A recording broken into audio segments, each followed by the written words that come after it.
ಆಗಿದೆ, ಆಗಿದೆ ಸರ್. 15 ಆಗಿದೆ ಅಂತ. ಓಂ ನಮೋ ಭಗವತೆ ವಾಸುದೇವಾಯ. ಓಂ ನಮೋ ಭಗವತೆ ವಾಸುದೇವಾಯ. ಓಂ ನಮೋ ಭಗವತೆ ವಾಸುದೇವಾಯ. ಓಂ ಸುರಭ್ಯೇ ನಮಃ. ಓಂ ಸುರಭ್ಯೇ ನಮಃ. ಓಂ ಸುರಭ್ಯೇ ನಮಃ. ಮುಖಂ ಕರೋತಿ ವಾಚಾಲಂ ಪಂಗುಂ ಲಂಘಾಯತೆ ಗಿರಿಂ ಯತ್ಕೃಪಾತಮಹಂ ವಂದೇ ಶ್ರೀಗುರುಂ ದೀನತಾರಿಣಂ ಶ್ರೀಚೈತನ್ಯಮೀಶ್ವರಂ ಪರಮಾನಂದಮಾಧವಂ. ಓಂ ವಿಷ್ಣುಪಾದ ಕೃಷ್ಣ ಪೃಷ್ಠಾಭೂತ ಸೇವಾಯಂ ಸದಾ ಹರೇ ಕೃಷ್ಣ ಎಲ್ರಿಗೂ ಧನ್ಯವಾದಗಳು. ಹಿಂದಿನ ಶ್ಲೋಕ ತುಂಬಾ ಇಂಪಾರ್ಟೆಂಟ್ ಆಗಿತ್ತು. 14ನೇ ಶ್ಲೋಕ ಶುದ್ಧ ಭಕ್ತಿಯ ವಿವರಣೆ. ಅದರಲ್ಲಿ ಆ ಶ್ಲೋಕ ಒಂದ್ಸಲ ನೋಡುವ. ಅನನ್ಯಚೇತಾ ಸತತಂ ಯೋ ಮಾಂ ಸ್ಮರತಿ ನಿತ್ಯಶಃ ತಸ್ಯಾಹಂ ಸುಲಭ ಪಾರ್ಥ ನಿತ್ಯಯುಕ್ತಸ್ಯ ಯೋಗಿನಃ. ಇದರ ಬಗ್ಗೆ ತುಂಬಾ ಚರ್ಚೆ ಮಾಡಿದ್ದೇವೆ, 2 ಕ್ಲಾಸ್ ಅಪ್ರಾಕ್ಸಿಮೇಟ್ಲಿ. ಆ 2 ಕ್ಲಾಸಲ್ಲಿ ಏನು ಅರ್ಥ ಆಯ್ತು ನಮಗೆ ಅಂತ ಹೇಳಿದ್ರೆ, ಭಗವದ್ ಭಕ್ತಿ ಮಾಡೋದು ತುಂಬಾ ಇಂಪಾರ್ಟೆಂಟು, ಅದರಲ್ಲಿ ನಿರಂತರ ಮಾಡೋದು ಇಂಪಾರ್ಟೆಂಟು, ಅದರಲ್ಲಿ ಕೂಡ ಬೇರೆ ಯಾವುದನ್ನು ಡಿಪೆಂಡೆಂಟ್ ಆಗದೆ ಬರೀ ಭಕ್ತಿ ಮಾಡೋದು ಇಂಪಾರ್ಟೆಂಟು. ಆದ್ರೆ ನಾವು ಆ ಸ್ತರದಲ್ಲಿ ಇಲ್ಲ, ಆ ಸ್ತರಕ್ಕೆ ಹೋಗ್ಲಿಕ್ಕೆ ನಾವೆಲ್ಲ ಪ್ರಯತ್ನ ಪಡ್ತಾ ಇರುವಂತದ್ದು, ಅದರ ಬಗ್ಗೆ ಚಿಂತನೆ ನಡೆದಿದೆ. ಅಕಸ್ಮಾತ್ ಹಾಗೆ ಮಾಡ್ಲಿಲ್ಲ ಅಂದ್ರೆ ಏನಾಗತ್ತೆ ಅಂತ ಹೇಳಿ ನೆಕ್ಸ್ಟ್ ಶ್ಲೋಕ ಹೇಳ್ತಾ ಇದೆ. ಏನ್ ಹೇಳ್ತಾ ಇದೆ ಅಂತ ಹೇಳಿದ್ರೆ, ಮಾಂ ಉಪೇತ್ಯ ಪುನರ್ಜನ್ಮ ದುಃಖಾಲಯಂ ಅಶಾಶ್ವತಂ ನಾಪ್ತುವಂತಿ ಮಹಾತ್ಮಾನಃ ಸಂಸಿದ್ಧಿಂ ಪರಮಾಂ ಗತಾಃ. ಅಂದ್ರೆ ಇದರಲ್ಲಿ 2 ಸೈಡ್ ಅಲ್ಲಿ ನೋಡ್ಬೋದು. ಒಂದು ಸೈಡ್ ಅಂದ್ರೆ ಭಗವಂತನ ಧಾಮಕ್ಕೆ ಹೋದವರಿಗೆ ವಾಪಸ್ ಈ ದುಃಖಾಲಯಕ್ಕೆ ಬರ್ಲಿಕ್ಕಿಲ್ಲ. ಅದರ ಅರ್ಥ ಏನು? ಭಗವಂತನ ಧಾಮಕ್ಕೆ ಹೋಗ್ಲಿಕ್ಕೆ ಯಾರಿಗೆ ಆಗ್ಲಿಲ್ಲ ಅಂತವರಿಗೆ ಇದು ಕಟ್ಟಿಟ್ಟ ಬುತ್ತಿ. ಯಾವುದು? ದುಃಖಾಲಯ ಅಶಾಶ್ವತ. ಯಾವುದು ದುಃಖಾಲಯ? ನಾವಿರುವಂತ ಜಾಗವೇ ತಮೋಗುಣ ಪ್ರಾಧಾನ್ಯ ಇರುವಂತಹ ಈ ಜಾಗವೇ ದುಃಖಾಲಯ, ಅಂಧಕಾರ ಎಂದು ಇರುವಂತಹ ಆಲಯ. ಆಲಯ ಯಾಕೆ ಆಲಯ ಅಂತ ಹೇಳಿದ್ರೆ, ಇದು ಭಗವಂತನದ್ದು ಸೃಷ್ಟಿ. ಅದ ಕಾರಣ ಈ ಭಗವಂತನ ಸೃಷ್ಟಿಯಾದ ಈ ಆಲಯ ಯಾವುದು ದುಃಖಕ್ಕೆ ಸೃಷ್ಟಿ ಮಾಡಿರುವಂತದ್ದು. ಯಾಕೆಂದ್ರೆ ಭಗವಂತ ಜೈಲನ್ನ ಇಟ್ಟ ಹಾಗೆ. ಇದು ಜೈಲು. ಆ ಜೈಲಲ್ಲಿ ನಾವು ಬಂದಿದ್ದೇವೆ, ಅದು ಶಾಶ್ವತ ಅಲ್ಲ. ನಾವು ಜೈಲಿಗೆ ಹೋದ್ರೆ ಅದು ಶಾಶ್ವತವ ಅಲ್ಲ, ಶಾಶ್ವತವಲ್ಲದ ಜೈಲಿದು. ಆದ ಕಾರಣ ಇಂತಹ ಅಶಾಶ್ವತವಾದಂತಹ ದುಃಖ ಇರುವಂತಹ ಜೈಲಿಂದ ಹೇಗೆ ನಾವು ಶಾಶ್ವತವಾದ ಸುಖ ಇರುವಂತಹ ಭಗವಂತನ ಸಚ್ಚಿತ್ ಆನಂದ ಧಾಮಕ್ಕೆ ಹೋಗ್ಬಹುದು ಅಂತ ಹೇಳಿದ್ರೆ ಹೇಗೆ ಹೋಗ್ಬೋದು? 14ನೇ ಶ್ಲೋಕವನ್ನ ನಾವು ಅನುಸರಿಸಬೇಕು. 14ನೇ ಶ್ಲೋಕದಲ್ಲಿ ಹೇಳಿದಂತಹ ಶುದ್ಧ ಭಕ್ತಿಯನ್ನು ಅನುಸರಿಸಿದ್ರೆ ಮಾತ್ರ ಭಗವಂತನ ನಿರಂತರ ಸೇವೆ ದೊರಕಿ ಈ ದುಃಖ ಮತ್ತು ಅಶಾಶ್ವತ ಜಾಗೆಯಿಂದ ನಾವು ಎಸ್ಕೇಪ್ ಆಗಬಹುದು. ಬೇರೆ ಎಲ್ಲಿ ಹೋದ್ರು ಹೇಗೆ ಅಂತ ಹೇಳಿ ನೆಕ್ಸ್ಟ್ ಶ್ಲೋಕ ಹೇಳ್ತಾ ಉಂಟು. ಇಲ್ಲಿಗೆ ತಲುಪದೆ, ಇಲ್ಲಿಗೆ ಭಗವಂತನ ಧಾಮ ಅಂದ್ರೆ ವೈಕುಂಠ ಧಾಮ, ಯಾವುದೋ ಒಂದು ಧಾಮಕ್ಕೆ ಭಗವಂತನದ್ದು ವೈಕುಂಠ ಧಾಮಗಳಿಗೆ ತಲುಪಲಿಲ್ಲ ಅಂದ್ರೆ ಏನಾಗ್ತದೆ, ಬೇರೆ ಯಾವ್ದಾದ್ರೂ ಉದ್ದೇಶ ಇಟ್ಟುಕೊಂಡು ಸ್ವರ್ಗಾದಿ ಲೋಕಕ್ಕೆ ಹೋದ್ರೆ ಏನಾಗ್ತದೆ ಅಂತ ಹೇಳಿ ನೆಕ್ಸ್ಟ್ ಶ್ಲೋಕ ಎಕ್ಸ್ಪ್ಲೇನ್ ಮಾಡ್ತದೆ. ಭಗವಂತ ಹೇಳ್ತಾರೆ, ನೋಡೋಣ. ಶ್ಲೋಕ 16, 8ನೇ ಅಧ್ಯಾಯ. ಆ ಬ್ರಹ್ಮ ಭುವನಾಲೋಕ ಪುನರಾವರ್ತಿನೋರ್ಜುನ ಮಾಂ ಉಪೇತ್ಯ ತು ಕೌಂತೇಯ ಪುನರ್ಜನ್ಮ ನ ವಿದ್ಯತೆ. ತುಂಬಾ ಇಂಪಾರ್ಟೆಂಟ್ ಶ್ಲೋಕ. ಯಾಕೆ ಇಂಪಾರ್ಟೆಂಟ್ ಶ್ಲೋಕ ಅಂತ ಹೇಳಿದ್ರೆ, ಬೇರೆಲ್ಲ ಸರ್ಕಸ್ ಎಲ್ಲ ತುಂಬಾ ಟೈಮ್ ವೇಸ್ಟ್ ಅಂತ ಹೇಳ್ತಾರೆ. ಬೇರೆಲ್ಲ ಸರ್ಕಸ್ ನಾವು ಜೀವನದಲ್ಲಿ ಏನೆಲ್ಲ ಮಾಡ್ತಿಲ್ಲ, ಮಾಡುದೇ ಅದು. ಏನೆಲ್ಲ ಮಾಡ್ತಿದ್ದೇವೆ ಅದು ಇಂಪಾರ್ಟೆಂಟ್ ಅಲ್ಲ ಅಂತ ಹೇಳಿ ಈ ಶ್ಲೋಕ ಹೇಳ್ತಾ ಇದೆ. ಅದು ಇಂಪಾರ್ಟೆಂಟ್ ಅಲ್ಲ ಯಾಕೆ ಅಂತ ಹೇಳಿದ್ರೆ, ಆ ಕೆಲಸ, ಕಾರ್ಯ, ಯೋಚನೆ ಎಲ್ಲ ಯಾವುದಕ್ಕೆ ಸಂಬಂಧಪಟ್ಟದ್ದು? ಯಾವುದಕ್ಕೆ ಸಂಬಂಧಪಟ್ಟದ್ದು? ದುಃಖಾಲಯ ಮತ್ತು ಅಶಾಶ್ವತಕ್ಕೆ ಸಂಬಂಧಪಟ್ಟದ್ದು. ಆದ್ರೆ ಅದೇ ದುಃಖಾಲಯ ಮತ್ತು ಅಶಾಶ್ವತ ಬಗ್ಗೆ ಈ ಶ್ಲೋಕದಲ್ಲಿ ಎಕ್ಸ್ಪ್ಲೇನ್ ಮಾಡ್ತಾ ಇರುವಂತದ್ದು. ಎಷ್ಟೆಲ್ಲ ದುಃಖ ಆಲಯಗಳಿವೆ, ಅಲ್ಲಿಗೆ ಹೋದ್ರೆ ಅದು ಶಾಶ್ವತ ಅಲ್ಲ ಅಂತ ಹೇಳ್ತಿದ್ದಾರೆ. ಆದ್ರೆ ಭಗವಂತನ ಧಾಮಕ್ಕೆ ಹೋದವರಿಗೆ ಶಾಶ್ವತ, ಅಲ್ಲಿಂದ ವಾಪಸ್ ಇಂತಹ ದುಃಖಾಲಯಕ್ಕೆ ಬರುವ ಅಗತ್ಯವೇ ಇಲ್ಲ. ಆ ಬ್ರಹ್ಮ ಭುವನಾಲೋಕ.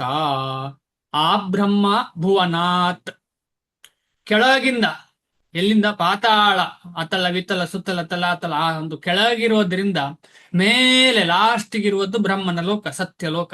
ಭೂಹು ಭುವಃ ಸುಹ ಮಹ ಜನಃ ತಪ ಸತ್ಯಂ, ಸತ್ಯಲೋಕ. ಅಂದ್ರೆ 14 ಲೋಕಗಳಿವೆ. ಈ 14 ಲೋಕಗಳು ಏನು? ಅಲ್ಲಿ ಹೋದ್ರೆ ಅದರಲ್ಲಿ ಏನು ಸುಖ ಇಲ್ಲ. ಸುಖ ಇದೆ ಆದ್ರೆ ಪರಮಾರ್ಥಿಕ ಸುಖ ಇಲ್ಲ. ಅಲ್ಲಿಂದ ವಾಪಸ್ ಎಲ್ಲಿಗೆ ಬೀಳ್ಬೇಕು? ಬೀಳುವಂತದ್ದೇ ಜಾಗೆ ಅದು. ಅಲ್ಲಿಗೆ ಹೋದ್ರೆ ಪುನಃ ಪುನಃ ಏನಾಗ್ತದೆ? ಹುಟ್ಟು ಸಾವು, ಹುಟ್ಟು ಸಾವು, ಬರ್ತ್ ಡೆತ್ ಆಗ್ತಾನೆ ಇತ್ತು. ನಾವೆಲ್ಲ ಅದರ ಒಳಗೆ ಇದ್ದೇವೆ. ಅದ ಕಾರಣ ಇದೆಲ್ಲ ಜೈಲು. ಯಾವುದು? ಈ 14 ಜೈಲುಗಳು ಭಗವಂತ ಕ್ರಿಯೇಟ್ ಮಾಡಿದ್ರು. ಒಂದಲ್ಲ, ನಾವ್ ಅನ್ಕೊಳ್ತದೆ ಈ ಭೂಮಿ ಮಾತ್ರ ಜೈಲು ಅಂತ ಒಂದೊಂದ್ಸಲ. ಇಲ್ಲ, ಈ 14 ಕೂಡ ಜೈಲೇ. ಅದರಲ್ಲಿ ಬೇರೆ ಬೇರೆ ರೀತಿಯ ಟ್ರೀಟ್ಮೆಂಟ್. ಈಗ ಉದಾಹರಣೆಗೆ ಒಬ್ಬ ದೊಡ್ಡ ಪ್ರೈಮ್ ಮಿನಿಸ್ಟರು ಏನೋ ತಪ್ಪು ಮಾಡಿ ಹೋಗಿದ್ದಾರೆ ಅಂತ ಇಟ್ಕೊಳ್ಳುವ. ಅವರಿಗೆ ನಮ್ಮ ಹಾಗಿನ ನಾನು ತಪ್ಪು ಮಾಡಿ ಹೋದ ಜೈಲಿನ ತರ ಇಟ್ಟಿರ್ತಾರ? ಇಲ್ಲ, ಅವ್ರಿಗೆ ಸ್ವಲ್ಪ ಬೆಟರ್ ಜೈಲ್. ಬೆಟರ್, ಅವರಿಗೆ AC ಇರುತ್ತೆ, ಆಮೇಲೆ ಏನೋ ಟಿವಿ ಇರುತ್ತೆ, ಆಮೇಲೆ ಅವರಿಗೆ ಸ್ಪೆಷಲ್ ಫುಡ್ ಕೊಡ್ತಾರೆ. ಈ ರೀತಿ ಎಲ್ಲ ಮಾಡಬಹುದು. ನನಗೆ ಆತರ ಏನಿಲ್ಲ, ಇವನೇನು ಪ್ರಯೋಜನ ಇಲ್ಲ ಅಂತ ಹೇಳಿ ಯಾವುದೋ ಒಂದು ಮೂಲೆಯಲ್ಲಿ ಕೂರಿಸ್ತಾರೆ. ಈ ರೀತಿಯಲ್ಲಿ ಈ 14 ಲೋಕಗಳಲ್ಲಿ ಏನಾಗಿದೆ, ಬೇರೆ ಬೇರೆ ರೀತಿ ಟ್ರೀಟ್ಮೆಂಟ್ ಇದೆ. ಆದ್ರೆ ಅದು ಯಾವುದು ಕೂಡ ಸುಖ ಸಿಗುವುದಲ್ಲ. ಸುಖ ಅಂತ ಹೇಳುದು ಇಲ್ಲಿ ಯಾವುದು? ಆಧ್ಯಾತ್ಮಿಕ ಸುಖ, ಪಾರಮಾರ್ಥಿಕ ಸುಖ. ಭೌತಿಕ ಸುಖ ಎಲ್ರಿಗೂ ಇದೆ. ಈಗ ಉದಾಹರಣೆಗೆ ಭೌತಿಕ ಸುಖ ಅಂತ ಹೇಳುದು ಮನಸ್ಸಲ್ಲಿ ಇರುವಂತದ್ದು. ಈಗ ಗುಡಿಸಲಲ್ಲಿ ಇರುವವನು ಕೂಡ ಸುಖವಾಗಿದ್ದಾನೆ, ಅದರಲ್ಲಿ ಏನು ಸಂಶಯ ಇಲ್ಲ. ಆದ್ರೆ ಬೇರೆಯವರಿಗೆ ನೋಡುವ, ಅಯ್ಯೋ ಗುಡಿಸಲಲ್ಲಿ ಇದ್ದಾನೆ ಅಂತ, ಇದೊಂದು ರಿಲೇಟಿವ್ ಅಷ್ಟೇ. ಅದ ಕಾರಣ ಎಲ್ರಿಗೂ ಸುಖ ಇದೆ. ನಾವ್ ಅನ್ಕೊಳ್ಬಹುದು, ಅಯ್ಯೋ ಅವನ ಹತ್ರ ದುಡ್ಡಿಲ್ಲ, ಸುಖ ಇಲ್ಲ ಅಂತ ಹೇಳಿ. ಇಲ್ಲ, ದುಡ್ಡು ಸುಖ ಕೊಡುವುದಲ್ಲ. ಸುಖ ಅಂತ ಹೇಳುದು ಬೇರೆ ಬೇರೆ ರೀತಿಯಲ್ಲಿ ಸಿಗ್ತದೆ. ಎಲ್ಲಿ? ಭೌತಿಕ ಜಗತ್ತಿನಲ್ಲಿ. ಶಬ್ದದ ಅರ್ಥ ನೋಡ್ತಾ ಮುಂದೆ ಹೋಗೋಣ. ಆ ಬ್ರಹ್ಮ ಭುವನಾತ್, ಇದರ ಬಗ್ಗೆ ಅರ್ಥ ಆಯ್ತು. ಯಾವುದೆಲ್ಲ ಬ್ರಹ್ಮಲೋಕಗಳು ಅಂತ ಹೇಳಿ, ಅಂದ್ರೆ ಲೋಕಗಳು, ಅದರಲ್ಲಿ ಬ್ರಹ್ಮಲೋಕ ಮೇಲೆ ಇರುವಂತದ್ದು ಅಂತ. ಇದನ್ನು ಇವತ್ತು ಕೂಡ ಓದಿದ್ದೀವಲ್ಲ, ನಮ್ಮ ಮಾತಾಜಿ ಹೀರಾ ಮಾತಾಜಿ ಓದಿದ್ದಾರೆ. ಕೇಳಿದೆ ಯಾವ ಶ್ಲೋಕ ಅದು? ಇದೇ ರೀತಿಯ ಒಂದು ಶಬ್ದ ಬಂದಿದೆ ಅದರಲ್ಲಿ. ಆ ಬ್ರಹ್ಮ ಅಂತ ಹೇಳೋ ಶಬ್ದ, ಬ್ರಹ್ಮ ಅಂತ ಹೇಳೋ ಶಬ್ದ ಬಂದಿದೆ ಆ ಲೋಕದ ಬಗ್ಗೆ. ಬ್ರಹ್ಮ ಭುವನ ಲೋಕ ಅಲ್ಲ, ಅದಿದೆಯಾ? ಅಲ್ಲ, ಆ ಇದು ಬ್ರಹ್ಮ ಸ್ತಂಭ ದುಃಖಾಲಯ. ಪರ್ಯಂತಂ. ಕೇಳಿದಿರಾ? ಇಲ್ಲೇ ನೋಡುವ. ಆ ಬ್ರಹ್ಮ ಸ್ತಂಭ ಪರ್ಯಂತಂ ಸರ್ವಂ ಮಾಯಾಮಯಂ ಜಗತ್ ಸತ್ಯಂ ಸತ್ಯಂ ಪುನಃ ಸತ್ಯಂ ಹರೇರ್ನಾಮ ಇವ ಕೇವಲಂ. ಕೇವಲ ಅಷ್ಟೇ. ಕೇವಲ ಅಷ್ಟಕದಲ್ಲಿ ಸೇಮ್ ಕೊಟ್ಟಿದ್ದಾರೆ. ಆ ಬ್ರಹ್ಮ ಸ್ತಂಭ ಪರ್ಯಂತಂ ಸರ್ವಂ ಮಾಯಾಮಯಂ ಜಗತ್ ಸತ್ಯಂ ಸತ್ಯಂ ಪುನಃ ಸತ್ಯಂ ಹರೇರ್ನಾಮೈವ ಕೇವಲಂ. ಆ ಬ್ರಹ್ಮ ಸ್ತಂಭ ಪರ್ಯಂತಂ, ಅದೇ ವಿಚಾರ. ಬ್ರಹ್ಮನಿಂದ ಹಿಡಿದು ಇಲ್ಲಿ ಅಲ್ಲಿ ಲೋಕದ ಬಗ್ಗೆ ಹೇಳ್ತಿದ್ದಾರೆ, ಇಲ್ಲಿ ಲಿವಿಂಗ್ ಎಂಟಿಟಿ, ಜೀವಿಗಳ ಬಗ್ಗೆ, ಜೀವದ ಬಗ್ಗೆ ಹೇಳ್ತಿದ್ದಾರೆ. ಬ್ರಹ್ಮ ಅಂತ ಹೇಳಿದ್ರೆ ದೊಡ್ಡ ಜೀವ. ದೊಡ್ಡ ಜೀವ ಯಾಕಂದ್ರೆ ಎಲ್ಲರನ್ನ ಕ್ರಿಯೇಟ್ ಮಾಡಿದ್ದು ಬ್ರಹ್ಮ ಅಲ್ವಾ? ಬ್ರಹ್ಮನಿಗೆ ಆದೇಶದ ಮುಖಾಂತರ ಬ್ರಹ್ಮ ಕ್ರಿಯೇಟ್ ಮಾಡಿದ್ದು. ಯಾರು ಆದೇಶ ಕೊಟ್ಟರು? ಕೃಷ್ಣ ಅಥವಾ ನಾರಾಯಣ ಆದೇಶ ಕೊಟ್ಟು ಅವರ ಒಂದು ಶಕ್ತಿಯಿಂದ ಬ್ರಹ್ಮ ಸೆಕೆಂಡರಿ ಕ್ರಿಯೇಟ್ ಆದ. ಅಲ್ಲಿಂದ ಅವನು ಮೇನ್ ಕ್ರಿಯೇಟರ್ ಅಲ್ವಾ? ಅಂದ್ರೆ ಈ ಭೂಮಿಯಲ್ಲಿ ಅಂದ್ರೆ 14 ಪ್ಲಾನೆಟರಿ ಸಿಸ್ಟಮಿನಲ್ಲಿ ಎಲ್ಲ ಜೀವ ರಾಶಿಗಳನ್ನ ಅವರಿಗೆ ಬೇಕಾದ ವ್ಯವಸ್ಥೆ ಮಾಡಿದ್ದು ಬ್ರಹ್ಮ.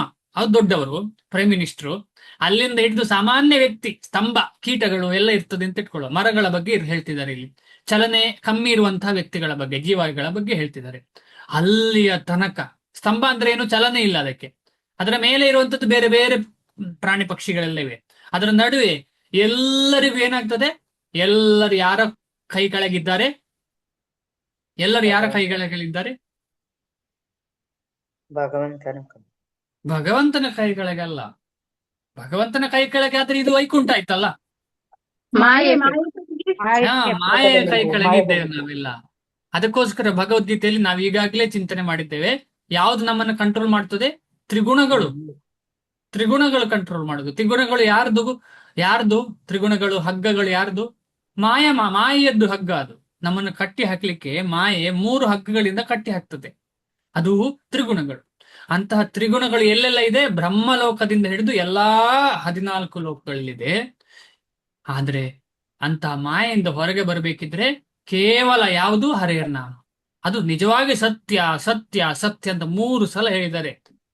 3 ಸಲ ಸತ್ಯಂ ಸತ್ಯಂ ಪುನಃ ಸತ್ಯ ಸತ್ಯ ಅಂತ ಹೇಳಿದ್ರೆ ಸತ್ಯ ಸತ್ಯ ಅದನ್ನು ನಂಬುದಿಲ್ಲ. ಪುನಃ ಸತ್ಯಂ ಪುನಃ ಹೇಳ್ತಿದ್ದಾರೆ. ಹರೇರ್ ನಾಮ ಇವ ಕೇವಲಂ. ಈ ಹರಿನಾಮವನ್ನು ಹಿಡ್ಕೊಂಡಿಲ್ಲ ಅಂತ ಹೇಳಿದ್ರೆ ಈ ಮಾಯಾ ಜಗತ್ತಿನಿಂದ ಹೊರಗೆ ಬರ್ಲಿಕ್ಕೆ ಸಾಧ್ಯ ಇಲ್ಲ. ಪುನಃ ಬ್ರಹ್ಮದಿಂದ ಸ್ತಂಭದ ತನಕ ನಮಗೆ ಕಷ್ಟ, ಮುಡಿಪಾಗಿರ್ತದೆ ನಮಗೆ. ಕಟ್ಟಿ ಆಗ ಹೇಳಿದಾಗೆ ಕಟ್ಟಿಟ್ಟ ಬುತ್ತಿ ಅಂತ ನಾವು ಹೇಳ್ತೇವಲ್ಲ, ಅದೇ ರೀತಿ ನಮ್ಗೆ ಯಾವತ್ತೂ ಇರ್ತದೆ, ಈ ಬುತ್ತಿಯಿಂದ ಹೊರಗೆ ಬರ್ಲೇಬೇಕು ನಾವು ಎಲ್ಲರೂ ಸೇರಿ. ಒಬ್ಬೊಬ್ಬ ಬರ್ಲಿಕ್ಕೆ ಆಗುದಿಲ್ಲ ಈ ಬುತ್ತಿಯಿಂದ ಹೊರಗೆ ಬರ್ಲಿಕ್ಕೆ, ಖಂಡಿತವಾಗಿ ಸಾಧ್ಯ ಇಲ್ಲ. ಆದ ಕಾರಣ ಈ ಹರಿನಾಮ ಜಪ ಅಂತ ಹೇಳುವಂಥದ್ದು ಅಷ್ಟು ಪವರ್ಫುಲ್. ಅದರ ಬಗ್ಗೆ ಇನ್ನೂ ತಿಳ್ಕೊಂಡಷ್ಟು ನಮಗೆ ಇನ್ನೂ ಆಸಕ್ತಿ ಬೆಳೆದು ಶ್ರವಣ ಚೆನ್ನಾಗಿ ಮಾಡ್ಲಿಕ್ಕೆ ಆಗತ್ತೆ. ಯಾಕಂದ್ರೆ ಶ್ರವಣ ಮಾಡೋದು ಇಂಪಾರ್ಟೆಂಟ್. ಬೇರೆಲ್ಲ ಕೆಲಸಗಳನ್ನು ಬಿಟ್ಟು ಶ್ರವಣ ಮಾಡಬೇಕು. ಯಾರಿಗೆ ಆಗ್ತದೆ ಅವರು ಜಪ ವಾಕಿಂಗ್ ಮಾಡಬಾರ್ದು, ಕೂತ್ಕೊಂಡು ಮಾಡಬೇಕು. ಶ್ರೀಲ ಪ್ರಭುಪಾದರು ಹೇಳಿದ್ದಾರೆ ಹಾಗೆ. ಜಪ ವಾಕಿಂಗ್ ಯಾಕೆ ಮಾಡಿದ್ದಾರೆ ಅಂತ ಹೇಳಿದ್ರೆ ಅದು ಎಕ್ಸ್ಟ್ರಾ, ಆಮೇಲೆ ಇಂಪಾರ್ಟೆನ್ಸ್ ಇತ್ತು. ಆದರೆ ಕುಳಿತುಕೊಂಡು ಜಪ ಮಾಡೋದು ತುಂಬಾ ಇಂಪಾರ್ಟೆಂಟ್ ಸಾಧ್ಯ ಆದವರಿಗೆ ಎಲ್ರಿಗೂ. ಕಷ್ಟ ಆದ್ರೆ ನಿಂತ್ಕೊಂಡು. ಆದ್ರೆ ಈಗಿನ ಕಾಲದಲ್ಲಿ ನಾವು ಜಪ ವಾಕ್ ಅಂತ ಹೇಳಿದ್ರೆ ನಮಗೆ ಮನಸ್ಸನ್ನು ಕಂಟ್ರೋಲ್ ಇಲ್ಲ ಅಂದ್ರೆ ಅಲ್ಲಿ ಇಲ್ಲಿ ನೋಡುದು, ಅದು ಎಕ್ಸ್ಟ್ರಾ ಜಪಕ್ಕೆ ಮಾಡಬಹುದು. ಆದ ಕಾರಣ ಜಪ ಹರಿನಾಮಕ್ಕೆ ತುಂಬಾ ಮಹತ್ವ ಕೊಡಬೇಕು.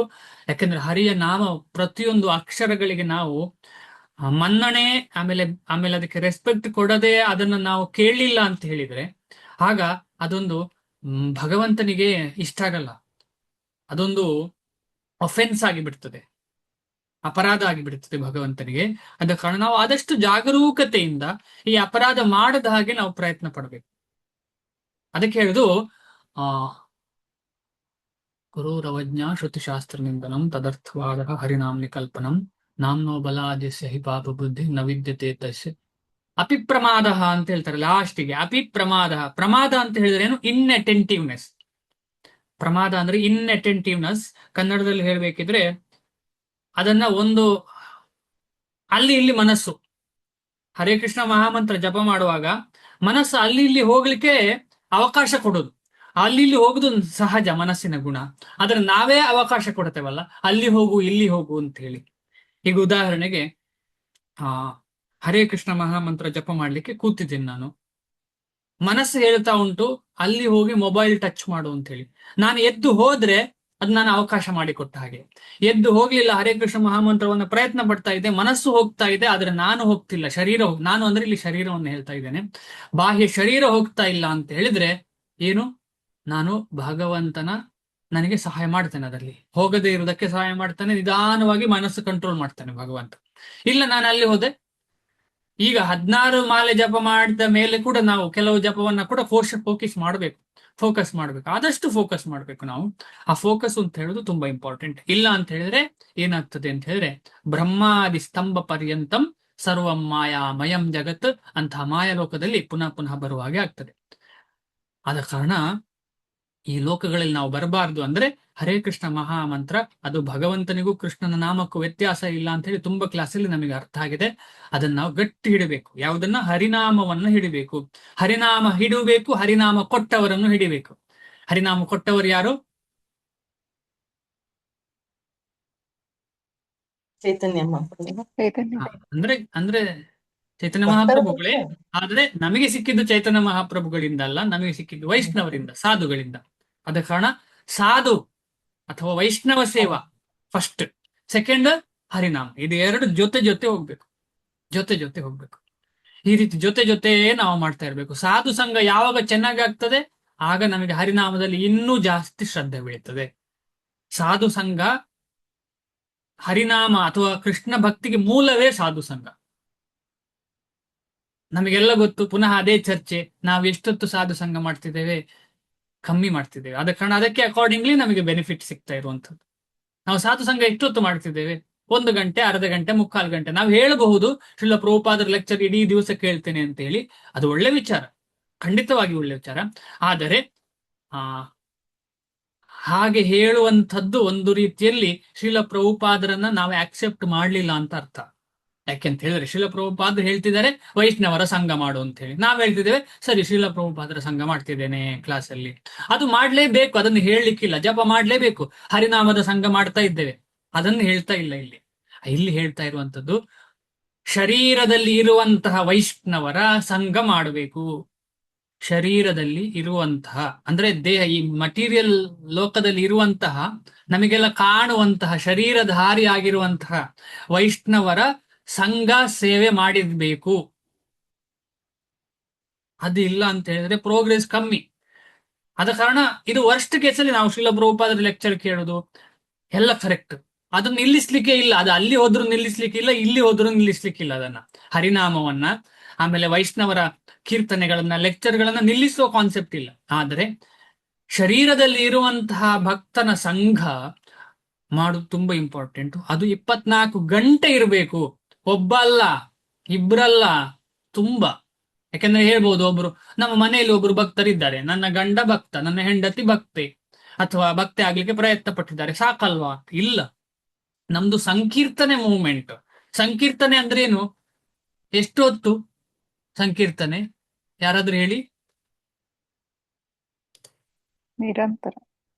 ನಿರಂತರ ಸಂಕೀರ್ತನೆ. ನಾವು ಮನೆಯಲ್ಲಿ ಒಬ್ಬರು ನಿರಂತರ ಸಂಕೀರ್ತನೆ ಅಂತ ಹೇಳಿದ್ರೆ ಏನರ್ಥ? ಅದು ಕೀರ್ತನೆ ಆಯ್ತು, ಸಮ್ಯಕ್ ಕೀರ್ತನೆ ಆಗಿಲ್ಲ. ಎಲ್ಲರೂ ಸೇರಿ ಬಹುಬಿಹಿ ಮಿಲಿತ್ವ. ಬಹುಬಿಹಿ ಅಂತ ಹೇಳಿದ್ರೆ, ಬಹುಬಿಹಿ ಅಂದ್ರೆ ಎರಡಲ್ಲ, ಮೂರಲ್ಲ, ಐದಲ್ಲ. ಬಹುಬಿಹಿ ಅಂದ್ರೆ ತುಂಬಾ ಜನ ಸೇರಿ 24 ಗಂಟೆಗಳ ಕಾಲ ಕೂಡ ಇದ್ರೆ ಅದಕ್ಕೆ ಹರಿನಾಮ ಅಂತ ಹೇಳ್ತಾನೆ. ಇದನ್ನು ಯಾರು ಮಾಡಿದ್ದಾರೆ? ದೇವಸ್ಥಾನದಲ್ಲಿ ಮಾಡಬಹುದು. ನಮ್ಮಂತಹ ಮನೆಯಲ್ಲಿ ಇರುವವರು ಮಾಡ್ಲಿಕ್ಕೆ ಕಷ್ಟ. ದೇವಸ್ಥಾನದಲ್ಲಿ ಮಾಡಬಹುದು. ಉದಾಹರಣೆಗೆ ಯಾರು 24 ಗಂಟೆ ಸಂಕೀರ್ತನೆಯನ್ನ ಉದ್ಘಾಟನೆ ಮಾಡಿದವರು ಯಾರು? ಶ್ರೀಲ ಪ್ರಭುಪಾದರ ಬಹು ಉಚ್ಚಕೋಟಿಯಲ್ಲಿರುವಂತಹ ಭಕ್ತರ ಒಬ್ಬರ ಹೆಸರು ಹೇಳ್ತೀರಾ ಯಾರಾದ್ರು? ಹರಿನಾಮ ಸಂಕೀರ್ತನೆಯನ್ನ 24 ಗಂಟೆಗಳ ಕಾಲ ಮಾಡಿದ್ದಾರೆ. ಎಲ್ಲಿ ಅಂತ ಹೇಳಿದ್ರೆ ವೃಂದಾವನದಲ್ಲಿ. ಯಾರಾದ್ರೂ ಹೇಳ್ತೀರಾ? ಗೊತ್ತಿಲ್ಲ? ಗೊತ್ತಿದೆ ನಿಮ್ಗೆಲ್ರು ನಾನು ಹೇಳಿದ್ರೆ, ಅಥವಾ ನೀವು ಯಾರಾದ್ರೂ ಹೇಳಿದ್ರೆ? ಹರೇ ಕೃಷ್ಣ. 24/7 ಹರಿನಾಮ ಸಂಕೀರ್ತನೆ. ATM ಅಲ್ಲ, ಅದು ಸಂಕೀರ್ತನೆ. ಅದು ಇನ್ನೂ ಸಹ ನಡೀತಾ ಇರ್ತದೆ. ಎಲ್ಲಿ? ಕೃಷ್ಣ ಬಲರಾಮ ದೇವಸ್ಥಾನ ವೃಂದಾವನದಲ್ಲಿ. ಯಾರು ಉದ್ಘಾಟನೆ ಮಾಡಿದ್ರು? ಕೀರ್ತನೆಯ ಅವರು. ತುಂಬಾ ಫೇಮಸ್. ಹೇಳಿ. ಹರಿದಾಸ್ ಠಾಕೂರ್. ಇಲ್ಲ, ಅವರಲ್ಲ, ಶ್ರೀಲ ಪ್ರಭುಪಾದರ ಶಿಷ್ಯರು. ಮತ್ತೆ ಐಂದ್ರ ಪ್ರಭು ಪ್ರಭುಜಿ. ಹರಿವೋ ಅಭಿರಾಮ್ ಪ್ರಭು ಕೂಡ ಹೇಳಕ್ ಹೊರಟಿದ್ರು. ಆಯ್ತು, ಥ್ಯಾಂಕ್ ಯು.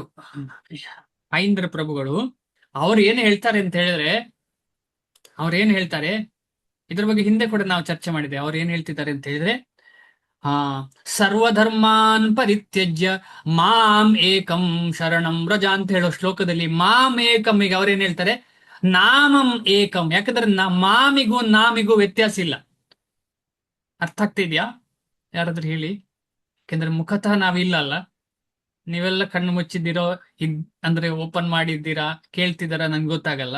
ಅದಕ್ಕೆ ಕಾರಣ ಪ್ರಶ್ನೆ. ಮಾಂ ಅದೇನು? ಸರ್ವಧರ್ಮಾನ್ ಪರಿತ್ಯಜ್ಯ ಮಾಂ ಏಕಂ.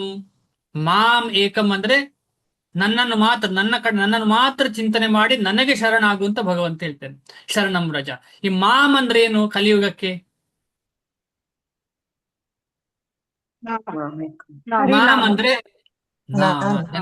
ಧನ್ಯ. ಏನು ವ್ಯತ್ಯಾಸ ಇಲ್ಲ ಕೃಷ್ಣ. ಯಾಕಂದ್ರೆ ನಮಗೆ ಕೃಷ್ಣ ಸಿಗ್ತಾ ಇಲ್ಲ, ನಾಮ ಸಿಗ್ತಾ ಇದೆ. ಆದ್ರೆ ನಾಮ ಏಕಂ ಶರಣಂ ವ್ರಜ ಅಂತ ಹೇಳ್ತಾರೆ. ಸೊ ಇಂತಹ ನಾಮವನ್ನು ಹಿಡ್ಕೊಳ್ಬೇಕು ನಾವು ಚೆನ್ನಾಗಿ.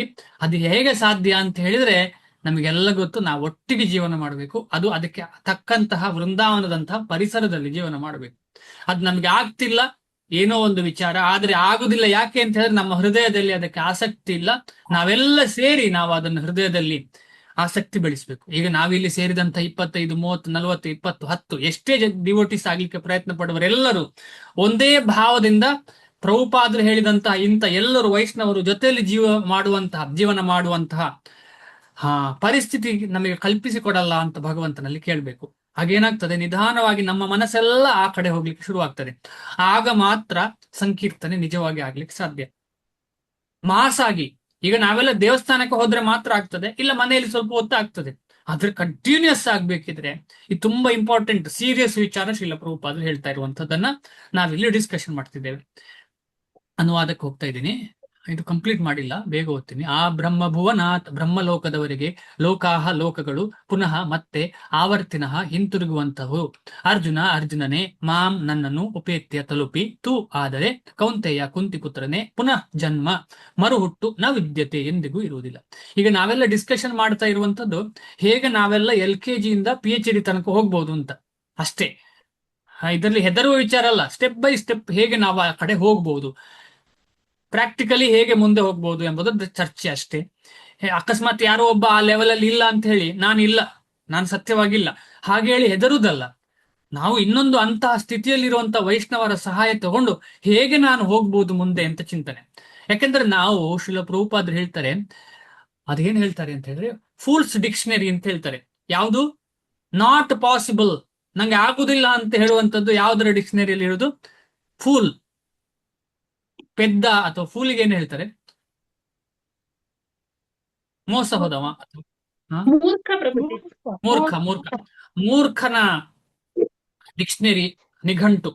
ಮೂರ್ಖನ ನಿಘಂಟಿನಲ್ಲಿರುವ ಶಬ್ದವೇ ಆಗುದಿಲ್ಲ ಅಂತ ಹೇಳುವ ಶಬ್ದ. ಆದ ಕಾರಣ ನಾವು ಕೆಲವರು ಶರೀರದ ಹೆಂಗಸಿನ ಶರೀರ ಇರಬಹುದು ಅಥವಾ ಹೆಣ್ಣಿನ ಶರೀರ ಇರಬಹುದು, ಕೆಲವರಿಗೆ ಗಂಡಿನ ಶರೀರ, ಇದೆರಡೇ ಶರೀರ ಮನುಷ್ಯನಿಗೆ ಸಿಗುವಂತದ್ದು. ಎರಡು ಶರೀರದಲ್ಲಿ ಇರ್ಬೋದು ನಾವು, ಆದ್ರೆ ಆಗುದಿಲ್ಲ ಅಂತ ಹೇಳುವಂತ ಶರೀರ ಅಲ್ಲ ನಮ್ದು. ಆಗುದಿಲ್ಲ ಅಂತ ಹೇಳುವ ಶರೀರ ಅಲ್ಲ, ಆಗ್ತದೆ ಅಂತ ಹೇಳುವಂತ ಶರೀರ ಭಗವಂತ ಕೊಟ್ಟದ್ದು.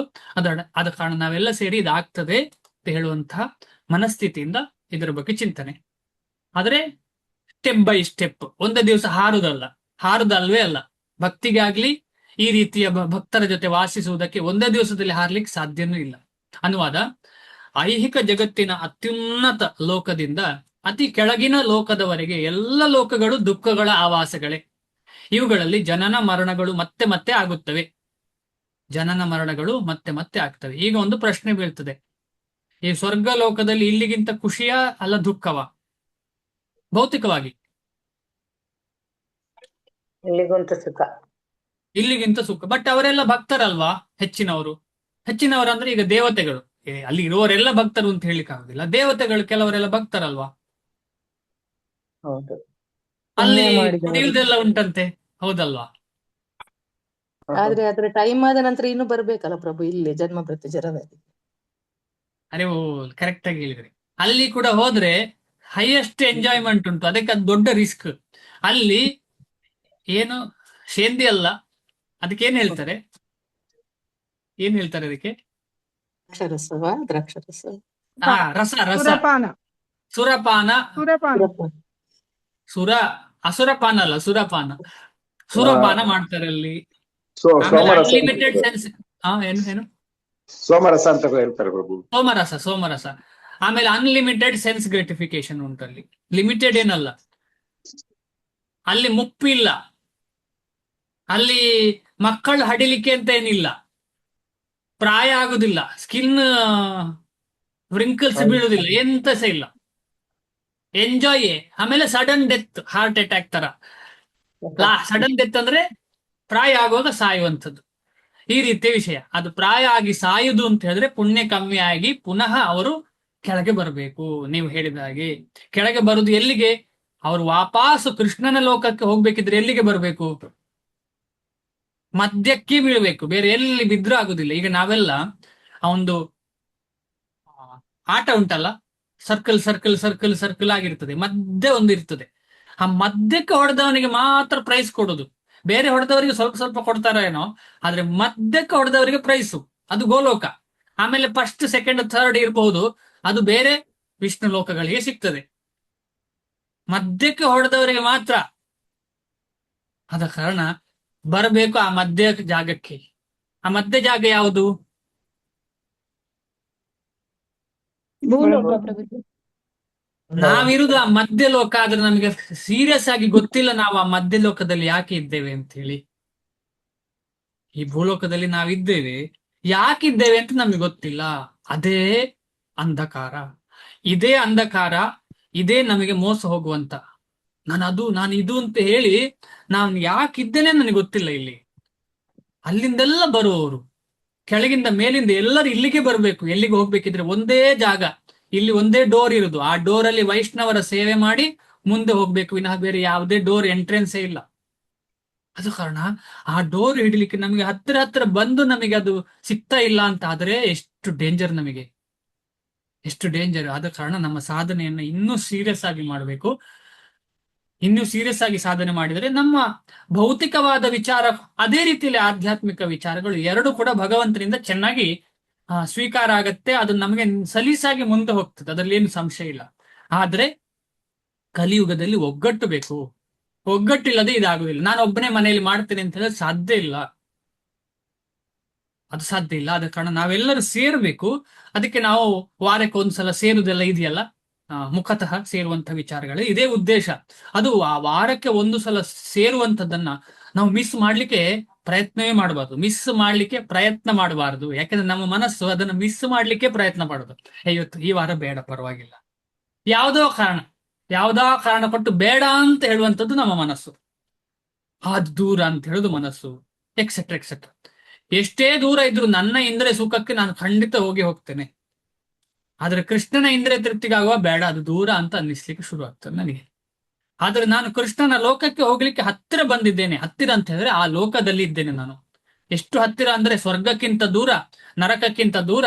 ಆದ ಕಾರಣ ಭೂಲೋಕದಲ್ಲಿ ಇದ್ದೇವೆ, ನಾವು ಭೂಮಿಯಲ್ಲಿ ಇದ್ದೇವೆ. ಅದು ಕೃಷ್ಣನ ಲೋಕಕ್ಕೆ ಹೋಗುವಂತ ಹತ್ತಿರ ಲೋಕ. ಆದ ಕಾರಣ ಈ ಒಂದು ಸ್ಥಿತಿ ಚಿಂತನೆ ಮಾಡಿದ್ರೆ ನಮಗೆ ಅರ್ಥ ಆಗ್ತದೆ ಎಷ್ಟು ಸೀರಿಯಸ್ ಈ ವಿಷಯ.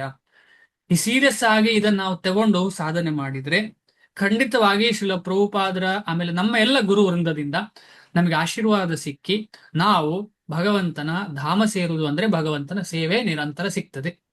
ಆ ಭಗವಂತನ ಸೇವೆ ನಿರಂತರ ಸಿಗುವುದು ಅಂತ ಹೇಳಿದ್ರೆ ನಮ್ಗೆ ಟಿಕೆಟ್ ಸಿಕ್ಕಿದೆ ಅಂತ ಅರ್ಥ, ಭಾವಾರ್ಥ. ಕರ್ಮಯೋಗಿಗಳು, ಜ್ಞಾನಯೋಗಿಗಳು, ಹಠಯೋಗಿಗಳು ಮೊದಲಾದ ಎಲ್ಲ ಬಗೆಯ ಯೋಗಿಗಳು ಕೃಷ್ಣನ ದಿವ್ಯ ಆವಾಸಕ್ಕೆ ಹೋಗಿ ಮತ್ತೆ ಬರದಂತೆ ಆಗಬೇಕಾದರೆ ಕಡೆಗೆ ಅವರು ಭಕ್ತಿಯೋಗದಲ್ಲಿ ಅಥವಾ ಕೃಷ್ಣ ಪ್ರಜ್ಞೆಯಲ್ಲಿ ಭಕ್ತಿಯ ಪರಿಪೂರ್ಣತೆಯನ್ನು ಪಡೆದುಕೊಳ್ಳಬೇಕಾಗುತ್ತದೆ. ಇದರ ಬಗ್ಗೆ ತುಂಬಾ ಚರ್ಚೆ ಮಾಡಿದ್ದೇವೆ. ಇದು ಯಾಕೆ ಅಲ್ಲ ಅಂತ ಹೇಳಿ, ಯೋಗ ಅಂದ್ರೆ ಏನು ಅಂತ ಅರ್ಥ ಮಾಡ್ಕೊಂಡಿದ್ದೇವೆ, ಹಠ ಜ್ಞಾನ ಕರ್ಮ ಏನು ಅಂತ ಅರ್ಥ ಮಾಡ್ಕೊಂಡಿದ್ದೇವೆ. ಯಾರಾದ್ರೂ ಒಂದ್ಸಲ ಹೇಳ್ತೀರಾ ಕರ್ಮ ಮತ್ತು ಯೋಗ ಅಂದ್ರೆ ಏನು, ಕರ್ಮ ಅಂದ್ರೆ ಏನು, ಆಧ್ಯಾತ್ಮಿಕವ ಕರ್ಮ ಅಂತ ಹೇಳುದು? ಬೇಗನೆ ಹೇಳಿ. ಕೃಷ್ಣನ ಸೇವೆ. ಇಲ್ಲ, ಕರ್ಮ ಅಂದ್ರೆ ಏನು? ಇಲ್ಲ,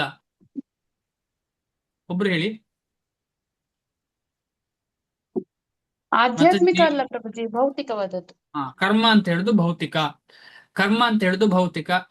ಜ್ಞಾನ ಅಂದ್ರೆ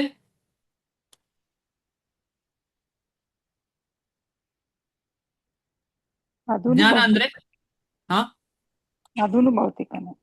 ಅದು ಭೌತಿಕ, ಏನು ಸಂಶಯ ಪಡ್ಲಿಕ್ಕಿಲ್ಲ, ಅದು ಭೌತಿಕ. ಅದರಲ್ಲಿ ಆಧ್ಯಾತ್ಮಿಕ ಯಾಕೆ ಇಲ್ಲ ಅಂತಂದ್ರೆ ಕೃಷ್ಣನಿಗೆ ಕೃಷ್ಣನಲ್ಲಿ ಕರ್ಕೊಂಡು ಹೋಗುವ ಜ್ಞಾನ ಮಾತ್ರ ಆಧ್ಯಾತ್ಮಿಕ ಜ್ಞಾನ. ಕೃಷ್ಣನಲ್ಲಿ ಕರ್ಕೊಂಡು ಹೋಗ್ತಿಲ್ಲ ಅದು, ಆದ ಕಾರಣ ಏನು ಜ್ಞಾನ ಅದು? ಕೃಷ್ಣನ ಕಡೆಗೆ ಕರ್ಕೊಂಡು ಹೋಗದೆ ಇರುವ ಜ್ಞಾನವೇ ನಮ್ಮ ಭಕ್ತಿಯೇ ಅಲ್ಲ, ಅಥವಾ ಆಧ್ಯಾತ್ಮಿಕವೇ ಅಲ್ಲ. ರಿಲೇಟಿವ್ ಆಧ್ಯಾತ್ಮಿಕ ಇದೆಲ್ಲ. ಹಠ ಅಂದ್ರೆ ಏನು? ಹಠಯೋಗ, ಆಸನಾದಿಗಳನ್ನ ಮಾಡುವಂಥದ್ದು, ಅಷ್ಟಾಂಗ ಅಥವಾ ಹಠಯೋಗ. ಅದರಲ್ಲಿ ಭೌತಿಕವ ಆಧ್ಯಾತ್ಮಿಕವ? ಭೌತಿಕ. ಯೋಗ ಅಂತ ಹೇಳಿದ್ರೆ ಆಧ್ಯಾತ್ಮಿಕ. ಇದರಲ್ಲಿ ಈ ಪದದಲ್ಲಿ ಭಕ್ತಿ ಭಕ್ತಿ ಅಂತ ಹೇಳುದು ಆಧ್ಯಾತ್ಮಿಕವ ಭೌತಿಕವ? ಆಧ್ಯಾತ್ಮಿಕ. ಹೇಗೆ ಆಧ್ಯಾತ್ಮಿಕ, ಯಾರಾದ್ರೂ ಹೇಳ್ತೀರಾ? ಭಕ್ತಿ ಯೋಗದ ಅಂಗಗಳು ಯಾವುದು? ಭಕ್ತಿ ಮತ್ತು 9 ಯೋಗ ಅಂಗಗಳು. ಅಂದ್ರೆ ಎರಡೂ ಭಕ್ತಿ. ಅದು ಕರೆಕ್ಟ್. ಭಕ್ತಿ ಅಂತ ಹೇಳುವಂತ ವಿಚಾರದಲ್ಲಿ ಶ್ರವಣ ಕೀರ್ತನ ಅದೆಲ್ಲ 9 ಸ್ಟ್ರಕ್ಚರ್. ಅದು ನೇರ ಭಗವಂತನದ್ದೇ ಆವಿರ್ಭಾವ. ಶ್ರವಣ ಅಂತ ಹೇಳಿದ್ರೆ ಕೇಳುದೇನು? ಪರಮಾತ್ಮನ, ಅದೇ ಭಗವದ್ಗೀತೆ ಭಾಗವತ ಕೃಷ್ಣನ ಬಗ್ಗೆ ಕೇಳುದು, ಕೃಷ್ಣ ಭಕ್ತರ. ಕೀರ್ತನೆ ಯಾರನ್ನು ಮಾಡುದು? ಕೃಷ್ಣಂದೇ. ಹೀಗೆ ಎಲ್ಲವೂ ಕೂಡ ಈ ನವವಿಧ ಭಕ್ತಿಯಲ್ಲಿ ಎಲ್ಲವೂ ಕೂಡ ನೇರ ಕೃಷ್ಣನ ಸಂಬಂಧ. ಇಲ್ಲಿ ಕರ್ಮದಲ್ಲಿ, ಜ್ಞಾನದಲ್ಲಿ, ಹಠದಲ್ಲಿ ನೇರ ಕೃಷ್ಣನ ಸಂಬಂಧ ಇಲ್ಲ. ಅಲ್ಲಿ ಯೋಗ ಅಂತ ಸೇರಿದ ಕಾರಣ ಅದು ಆಧ್ಯಾತ್ಮಿಕ ಆಯ್ತು ವಿನಃ ಇಲ್ಲದ್ರೆ ಅದು ಆಧ್ಯಾತ್ಮಿಕವೇ ಅಲ್ಲ. ಅದನ್ನೇ ಇಲ್ಲಿ ಹೇಳ್ತಾ ಇರುವಂತದ್ದು. ಅವರು ಕೊನೆಗೆ ಭಕ್ತಿ ಯೋಗಕ್ಕೆ ಬರ್ಲಿಲ್ಲ ಅಂದ್ರೆ ಆ ಸೆಂಟರ್ ಪಾಯಿಂಟ್ಗೆ ತಲುಪಲಿಕ್ಕೆ ಸಾಧ್ಯ ಇಲ್ಲ. ಅಲ್ಲಿ ಇಲ್ಲಿ ಹೋಗ್ತಾರೆ. ಫಸ್ಟ್ ಪ್ರೈಸ್ ಸಿಗ್ಲಿಕ್ಕೆ ಸಾಧ್ಯವೇ ಇಲ್ಲ. ಫಸ್ಟ್ ಪ್ರೈಸ್ ಸಿಗ್ಬೇಕಿದ್ರೆ ಒಂದು ಭೂಮಿಗೆ ಬರಬೇಕು, ಎರಡನೇದು ಭಕ್ತಿ ಯೋಗ ಮಾಡಬೇಕು. ಈಗ ನಮಗೆಲ್ಲ ಅರ್ಥ ಆಗಿರ್ಬೋದು ನಾವು ಎಲ್ಲಿದ್ದೇವೆ, ಎಷ್ಟು ಹತ್ತಿರ ಇದ್ದೇವೆ. ಅಷ್ಟು ಹತ್ತಿರ ಇದ್ದು ನಾವು ತೆಕ್ಕೊಳ್ಳಿಲ್ಲ ಅದನ್ನು ಅಂತ ಹೇಳಿದ್ರೆ, ಒಂದು ಗಾದೆ ಇದೆ, ಬೆಳಿಗ್ಗೆ ಬರ್ತಾಳೆ ಲಕ್ಷ್ಮೀದೇವಿ, ಒಂದ್ಸಲ ತಟ್ಟಿ ಹೋಗ್ತಾಳೆ, ತೆಗಿಲಿಲ್ಲ ಅಂದ್ರೆ ಹೋಯ್ತು. ಅದರ ಅರ್ಥ ಏನು? ಸೂರ್ಯ ಬೆಳಕು ಬರುವಕ್ಕಿಂತ ಮುಂಚೆ ಹೇಳ್ಬೇಕು ಅಂತ ನಮ್ಮ ಅಪ್ಪ ಅಮ್ಮ ಹೇಳ್ಕೊಟ್ಟಿದ್ದಾರೆ ನಮ್ಗೆ. ಯಾಕೆ ಹೇಳ್ಕೊಡ್ಬೇಕು ಅಂತ ಹೇಳಿದ್ರೆ, ಲಕ್ಷ್ಮಿ ಬರ್ತಾಳೆ ಆ ಟೈಮಲ್ಲಿ ಅಂತ ಹೇಳಿ, ಅಥವಾ ಸೂರ್ಯ ದೇವರು ಬರ್ತಾರೆ. ಅದೇನೇ ಇರ್ಲಿ, ಅದು ಭೌತಿಕ ಚಿಂತನೆ. ಆದ್ರೆ ಇಲ್ಲಿ ನಿಜವಾದ ಚಿಂತನೆ ನಮಗೆ ಆ ಒಂದು ಅರ್ಥ ಆಗ್ಲಿಲ್ಲ ಅಂತ ಹೇಳಿದ್ರೆ ನಾವು ತಪ್ಪು ಮಾಡ್ತಾ ಇರಬಹುದು ಪುನಃ. ಆದ್ರೆ ಇದನ್ನ ಅರ್ಥ ಮಾಡಿಕೊಂಡ್ರೆ ಆ ತಪ್ಪು ಕಮ್ಮಿ ಆಗಿ ನಾವು ಸೀರಿಯಸ್ ಆಗಿ ಸಾಧನೆ ಮಾಡ್ಲಿಕ್ಕೆ ಸಾಧ್ಯ. ಯಾಕಂದ್ರೆ ತಪ್ಪು ಯಾಕೆ ಮಾಡ್ತೇವೆ ನಾವು? ತಪ್ಪು ಯಾಕೆ ಮಾಡ್ತೇವೆ ಅಂತ ಹೇಳಿದ್ರೆ ಹಿಂದಿನ ಕರ್ಮಗಳಿಂದಾಗಿ. ಸಂಚಿತ, ಆಗಾಮಿ ಈ ರೀತಿಯ ಕರ್ಮಗಳು ನಾವು ಡಿಸ್ಕಷನ್ ಮಾಡಿದ್ದೇವೆ ಮುಂಚೆ. ಬೀಜ ರೂಪದಲ್ಲಿ ಇರ್ತದೆ. ಆಮೇಲೆ ಈ ರೀತಿಯದೆಲ್ಲ ಚಿಂತನೆ ಮಾಡಿದ್ದೇವೆ ಮುಂಚೆ. ಇದರಿಂದಾಗಿ ಏನಾಗ್ತದೆ, ನಾವು ಮಾಡೋ ತಪ್ಪುಗಳನ್ನು ಮಾಡ್ತಾ ಇರ್ತೇವೆ ಸ್ವಲ್ಪ ಸಮಯ. ಆದರೆ ಯಾವಾಗ ನಮಗೆ ಇದರಲ್ಲಿ ಟೇಸ್ಟ್ ಬಂದು ಸೀರಿಯಸ್ ಆಗ್ತೇವೆ, ಆ ತಪ್ಪುಗಳು ಕಮ್ಮಿ ಆಗ್ತದೆ. ಯಾಕೆ ಅಂತ ಹೇಳಿದ್ರೆ ಕೃಷ್ಣನ ಹೆಸರೇ ಅದು. ಚೇತೋ ದರ್ಪಣ ಮಾರ್ಜನಂ ಭವಮಃ ದಾವಾಗ್ನಿ ನಿರ್ವಾಪಣಂ. ಚೈತನ್ಯ ಮಹಾಪ್ರಭುಗಳು ಹೇಳ್ತಾರೆ, ದರ್ಪಣವನ್ನ ಮಾರ್ಜನ ಅಂದ್ರೆ ಗುಡಿಸಿದ ಹಾಗೆ ಕ್ಲೀನ್ ಮಾಡ್ತದೆ. ಆ ಹರಿನಾಮಕ್ಕೆ ಕ್ಲೀನ್ ಮಾಡ್ಲಿಕ್ಕೆ ಆಗದ ತಪ್ಪೇ ಇಲ್ಲ. ಇನ್ನು ಎಷ್ಟೋ ಕೋಟಿ ಕೋಟಿ ತಪ್ಪನ್ನ ಈಗಲೇ ಕ್ಲೀನ್ ಮಾಡಿ ಆಗಿದೆ ಅದು. ಆದ್ರೂ ನಾವು ಮಾಡ್ತಿದ್ದೇವೆ ಅಂತ ನಮಗೆ ಅನ್ನಿಸ್ತಿದೆ. ಯಾಕೆಂದ್ರೆ ಅದು ಹಳೆಯ ಚಾಳಿ. ಈಗ ಉದಾಹರಣೆಗೆ ನೀವೆಲ್ಲ ಎಕ್ಸ್ಪೀರಿಯನ್ಸ್ ಮಾಡಿರ್ಬೋದು. ಯಾವುದೋ ಒಂದು ಅಭ್ಯಾಸ ಮಾಡ್ತಾ ಇರ್ತೇವೆ. ಉದಾಹರಣೆಗೆ ಎಡ ಕೈಯಲ್ಲಿ ನಾವು ತಿನ್ನುವ ಅಭ್ಯಾಸ ಮಾಡಿರ್ತೇವೆ ಅಂತ ಇಟ್ಕೊಳ್ಳುವ. ಕಾರಣ ಏನೇ ಇರ್ಬೋದು. ಆಮೇಲೆ ಯಾರು ಹೇಳಿದ್ರು ಎಡ ಕೈಯಲ್ಲಿ ದೀಪ ಉರಿಸೋದು ಎಡ ಕೈಯಲ್ಲಿ ಅಂತ ಇಟ್ಕೊಳ್ಳೋಣ. ಯಾರು ಹೇಳ್ತಾರೆ ಎಡ ಕೈಯಲ್ಲಿ ಉರಿಸಬಾರದು ಅಂತ ದೊಡ್ಡವರು ಹೇಳ್ತಾರೆ. ನಾನು ಬಲ ಕೈಯಲ್ಲಿ ಪ್ರಯತ್ನ ಪಡ್ತೇನೆ. ಆದ್ರೂ ಕೂಡ ಸ್ವಲ್ಪ ವರ್ಷ ಒಂದೊಂದ್ಸಲ ಎಡ ಕೈಯೇ ಹೋಗ್ತದೆ. ಹೌದಾ? ನಿಮ್ಮ ಜೀವನದಲ್ಲಿ ಈ ತರ ಆಗಿದ? ಎಡ ಕೈ ಅಂತಲ್ಲ, ಈ ರೀತಿಯಲ್ಲಿ ಬೇರೆ ಯಾವ್ದು ತುಂಬಾ ಉದಾಹರಣೆಗಳಿವೆ. ಹೌದು ಟಾಯ್ಲೆಟ್ ನ ಸ್ವಿಚ್ಚು ನಿಮ್ಮ ಮನೆಯಲ್ಲಿ ಹಾಕಿದ್ದನ್ನೇ ಇನ್ನೊಬ್ಬರ ಮನೆಯಲ್ಲಿ ಹೋಗಿ ಹಾಕುದಿಲ್ವಾ? ಹೌದು ಖಂಡಿತವಾಗಿ ಇದೆಲ್ಲರಿಗೂ ಎಕ್ಸ್ಪೀರಿಯನ್ಸ್ ಆಗಿದೆ. ಅದ ಕಾರಣ ಅಭ್ಯಾಸವ ಪ್ರಭು, ಎಸ್ ಮತ್ತೆ ಅದು ಅಭ್ಯಾಸದಾಗಿ ಅಭ್ಯಾಸ ಅದೇ ಚಾಳಿ ಅಥವಾ ಚಟ ಅಥವಾ ಅಭ್ಯಾಸ ಅಂತ ಹೇಳ್ತಾರೆ. ಇದು ಮಟೀರಿಯಲ್ ಮಾತುಕತೆಯಲ್ಲಿ ಈ ರೀತಿಯಲ್ಲಿ ಹೇಳ್ತೇವೆ. ಅದು ಚಟ ಆಗಿಬಿಟ್ಟಿದೆ ನಮಗೆ. ಅದರಿಂದ ಹೊರಗೆ ಬರ್ಲಿಕ್ಕೆ ಆಗ್ತಿಲ್ಲ. ಆ ಚಟದ ಮುಖಾಂತರ ನಮಗೆ ಹೀಗೆ ಆಗ್ತಾ ಇರಬಹುದು ಸದ್ಯಕ್ಕೆ, ತಪ್ಪು. ಆದ್ರೆ ಯಾವಾಗ ನಾವು ಭಕ್ತರ ಸಂಘ ಮಾಡಿದ್ರೆ ಈ ಚಟ ಹೋಗ್ತದೆ. ಭಕ್ತರ ಮತ್ತು ಭಗವಂತನ ನಾಮದ ಸಂಘ ಮಾಡಿದ್ರೆ ಈ ಚಟ ಹೋಗ್ತದೆ. ಕಾರಣ ಆ ಚಟ ಹೋಗ್ಬೇಕು ಅಂತ ಹೇಳಿದ್ರೆ ಇದೊಂದೇ ಮಾರ್ಗ. ಮುಂದೆ ಹೋಗ್ತಾ ಇದ್ದೀನಿ. ದೇವತೆಗಳ ಲೋಕಗಳು ಅತ್ಯುನ್ನತ ಐಹಿಕ ಲೋಕಗಳು. ಐಹಿಕ ಆಧ್ಯಾತ್ಮಿಕ ಲೋಕ ಅಲ್ಲ. ಅವುಗಳನ್ನು ತಲುಪಿದವರು ಮತ್ತೆ ಮತ್ತೆ ಹುಟ್ಟು ಸಾವುಗಳನ್ನು ಅನುಭವಿಸಬೇಕಾಗುತ್ತದೆ. ಭೂಲೋಕದ ಜನರು ಮೇಲಿನ ಲೋಕಗಳಿಗೆ ಏರಿದಂತೆ ಬ್ರಹ್ಮಲೋಕ, ಚಂದ್ರಲೋಕ ಮತ್ತು ಇಂದ್ರಲೋಕಗಳಂತಹ ಮೇಲಿನ ಲೋಕಗಳಲ್ಲಿ ಇರುವವರು ಭೂಮಿಗೆ ಬೀಳುತ್ತಾರೆ. ಚಾಂದೋಗ್ಯ ಉಪನಿಷತ್ತಿನಲ್ಲಿ ಹೇಳಿರುವ ಪಂಚಾಗ್ನಿ ವಿದ್ಯಾ ಎನ್ನುವ ಯಜ್ಞವು ಮನುಷ್ಯನು ಬ್ರಹ್ಮಲೋಕವನ್ನು ತಲುಪುವುದನ್ನು ಸಾಧ್ಯ ಮಾಡುತ್ತದೆ. ಇದು ಯಾರಿಗಾರು ನೆನಪುದೆಯಾ? ಇದು ಏನು ಯಜ್ಞ? ತುಂಬಾ ಚರ್ಚೆ ಮಾಡಿದ್ದೇವೆ. ಈಗ ಮೇಲೆ ಸ್ವರ್ಗಾದಿ ಲೋಕಗಳಿಗೆ ಹೋಗ್ಬೇಕಿದ್ರೆ ನಾವೇನ್ ಮಾಡಬೇಕು? ಯಜ್ಞ ಮಾಡಬೇಕು. ಯಜ್ಞದಲ್ಲಿ ಏನು ಕೊಡ್ತೇನೆ? ಹವಿಸ್ಸು. ಬಾಹ್ಯ ರೂಪದಲ್ಲಿ 108 ಕೊಡ್ತೇನೆ. ಆದ್ರೆ ಕೊಡುವಂಥದ್ದು ನನ್ನ ಶ್ರದ್ಧೆಯನ್ನು ಹವಿಸ್ಸು ಕೊಡುವಾಗ ಏನಾಗ್ತದೆ? ಪುಣ್ಯ ಬರ್ತದೆ. ಸ್ವರ್ಗಲೋಕದ ಪ್ರಾಪ್ತಿ ಆಗ್ತದೆ. ಸ್ವರ್ಗಲೋಕಕ್ಕೆ ತಲುಪಿದ ಮೇಲೆ ಏನಾಗ್ತದೆ? ನನ್ನ ಪುಣ್ಯ ಕ್ಷೀಣಿಸ್ತದೆ. ಪುಣ್ಯ ಕ್ಷೀಣಿಸುವಾಗ ಏನಾಗ್ತದೆ? ನನ್ನನ್ನ ಸ್ವರ್ಗದ ಯಜಮಾನ ಏನ್ ಮಾಡ್ತಾನೆ?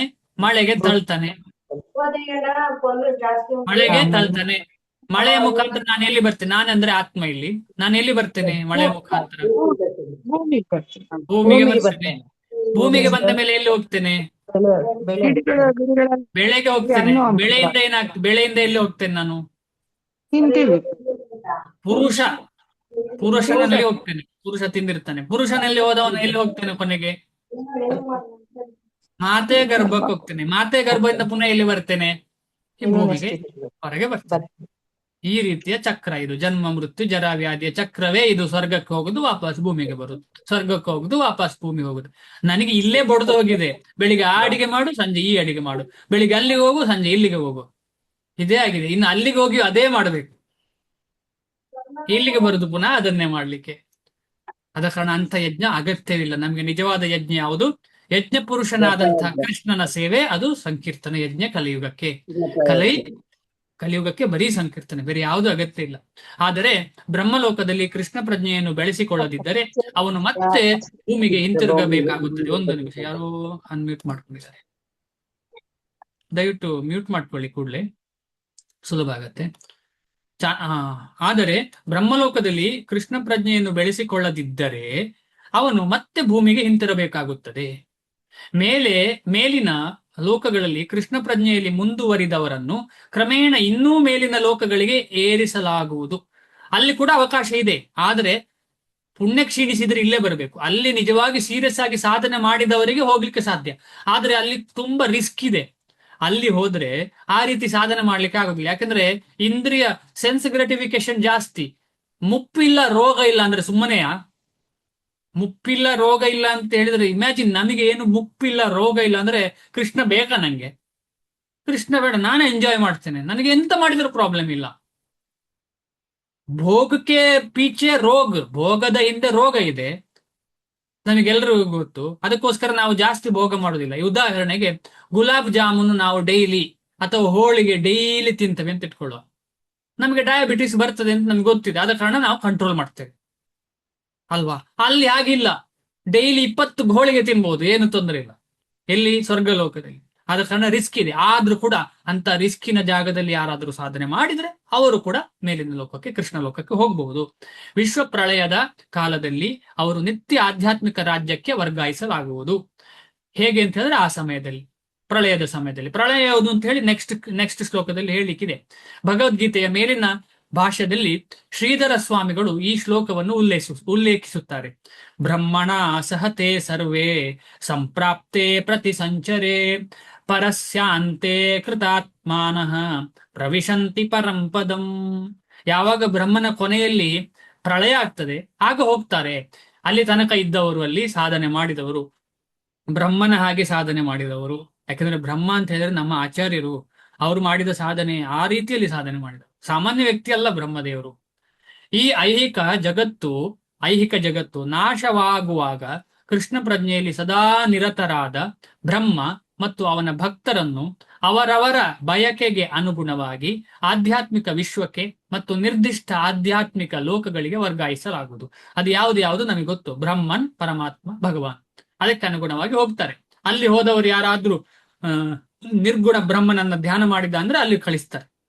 ಅಲ್ಲಿ ಹೋಗಿ ಯಾರಾದ್ರೂ ಪರಮಾತ್ಮನ ಚಿಂತನೆ ಮಾಡಿದ್ದಾರೆ ಅಂದ್ರೆ ಶಾಂತ ಭಾವದಲ್ಲಿ ಯಾವುದೋ ಒಂದು ವೈಕುಂಠ ಲೋಕಕ್ಕೆ ಹೋಗ್ತಾರೆ. ಅಲ್ಲಿ ಹೋಗಿ ಬೇರೆ ಬೇರೆ ರೀತಿಯ ಭಾವದಲ್ಲಿ ಭಗವಂತನ ಸೇವೆ ಮಾಡ್ಲಿಕ್ಕೆ ಪ್ರಯತ್ನ ಪಡ್ತಿದ್ದಾರೆ ಅಂತ ಹೇಳಿದ್ರೆ ಅದಕ್ಕೆ ಅನುಗುಣವಾದ, ರಸಕ್ಕೆ ಅನುಗುಣವಾದ ಸೇವೆ ಅವರಿಗೆ ಸಿಗ್ತದೆ ಭಗವಂತನ ಲೋಕದಲ್ಲಿ. ಶ್ಲೋಕ 17. ಸಹಸ್ರ ಯುಗ ಪರ್ಯಂತಂ ಅಹರ್ಯದ್ ಬ್ರಹ್ಮಣೋ ವಿದುಹು ರಾತ್ರಿಂ ಯುಗ ಸಹಸ್ರಾಂತಂ ತೇಹೋ ರಾತ್ರ ವಿದೋ ಜನಾಹ. ಇದು ಹೇಗೆ ಯುಗಗಳ ಲೆಕ್ಕ ಅಂದ್ರೆ ಬ್ರಹ್ಮನ ಒಂದು ದಿನ ಹೇಗೆ ಅಂತ ಹೇಳಿ ಇದರ ಬಗ್ಗೆ ಚರ್ಚೆ ಇಲ್ಲ ಇದೆ. ಅನುವಾದ: ಮನುಷ್ಯರ ಲೆಕ್ಕದ ಪ್ರಕಾರ 1000 ಯುಗಗಳು ಸೇರಿ ಬ್ರಹ್ಮನ ಒಂದು ದಿನ. ನಮ್ಮ 1000 ಯುಗ ಅಂದ್ರೆ ಬ್ರಹ್ಮನ ಒಂದು ದಿನ ಯುಗ. ಇದನ್ನ ನಾನು ಡಯಾಗ್ರಾಮ್ ಮಾಡಿ ನಾಳೆ ನೋಡೋಣ, ಹಾಗೆ ಸುಲಭ ಅರ್ಥ ಆಗುತ್ತೆ. ಇವತ್ತು ಜಸ್ಟ್ ಓದ್ತೀನಿ. ಮನುಷ್ಯರ ಲೆಕ್ಕದ ಪ್ರಕಾರ 1000 ಯುಗಗಳು ಸೇರಿ ಬ್ರಹ್ಮನ ಒಂದು ದಿನ. ಅರ್ಥ ಆಯ್ತು ಅಂತ ಅನ್ಕೊಳ್ತೀನಿ. ಅವನ ರಾತ್ರಿಗೂ ಅಷ್ಟೇ ಅವಧಿ. ಅಂದ್ರೆ ಬ್ರಹ್ಮನ 24 ಗಂಟೆ ಅಂತ ಹೇಳಿದ್ರೆ 2000 ಯುಗಗಳು. 1000 ಯುಗ ಅಂದ್ರೆ ಬ್ರಹ್ಮನ ಒಂದು ಹಗಲು, ಮತ್ತೆ ಅದೇ ರೀತಿ ಒಂದು ರಾತ್ರಿ ಹಗಲು. ಆಯ್ತಾ? ಹಗಲು ಅಂತ ಹೇಳಿದ್ರೆ ಸೃಷ್ಟಿ, ರಾತ್ರಿ ಆಗುವಾಗ ಮುಗೀತು, ಎಂಡ್ ಆಗುವಾಗ. ಹೋಗ್ತೀನಿ ಮುಂದೆ. ಭಾವಾರ್ಥ ಸ್ವಲ್ಪ ನಿಧಾನ ಓದ್ತೀನಿ ಅರ್ಥ ಆಗ್ಲಿಕ್ಕೋಸ್ಕರ. ಐಹಿಕ ವಿಶ್ವದ ಅವಧಿಯು ಮಿತವಾದದ್ದು. ಅದು ಕಲ್ಪಗಳ ಚಕ್ರಗಳಲ್ಲಿ ಅಭಿವ್ಯಕ್ತವಾಗುತ್ತದೆ. ಆ ಒಂದು ಕಲ್ಪ ಅಂತೆ ಪ್ರಳಯ, ಕಲ್ಪಾಂತದಲ್ಲಿ ಪ್ರಳಯ ಆಗ್ತದೆ. ಒಂದು ಕಲ್ಪವೆಂದರೆ ಬ್ರಹ್ಮನ ಒಂದು ಹಗಲು. ಬ್ರಹ್ಮನ ಒಂದು ಹಗಲು. ಕ್ಷಮಿಸಿ ಪ್ರಭು, ಅದು ಸಹಸ್ರ ದಿವ್ಯಗಳು ಒಂದು ಹಗ್ಲು, ಸಹಸ್ರ ದಿವ್ಯಗಳು ಒಂದು ರಾತ್ರಿ ಆಗುತ್ತಲ್ಲ ಪ್ರಭು ಬರುಮುಂದು. ಕೆಳಗೆ ಹೋಗ್ತಾ ನಮ್ಗೆ ಅರ್ಥ ಆಗತ್ತೆ ಮಾತಾಜಿ. ಎಸ್ ಮಾತಾಜಿ. ಸರಿ. ಬ್ರಹ್ಮನ ಒಂದು ಹಗಲೆಂದರೆ ಸತ್ಯ, ಅದು 1000 ಅಂದ್ರೆ ದಿವ್ಯ. ಮಾತಾಜಿ, ಬ್ರಹ್ಮನ ಒಂದು ಹಗಲೆಂದರೆ ಸತ್ಯ, ತ್ರೇತ, ದ್ವಾಪರ ಮತ್ತು ಕಲಿ. ಸತ್ಯದ್ದು, ತ್ರೇತದ್ದು, ದ್ವಾಪರ ಮತ್ತು ಕಲಿಯದ್ದು ಎಷ್ಟು ವರ್ಷಗಳು?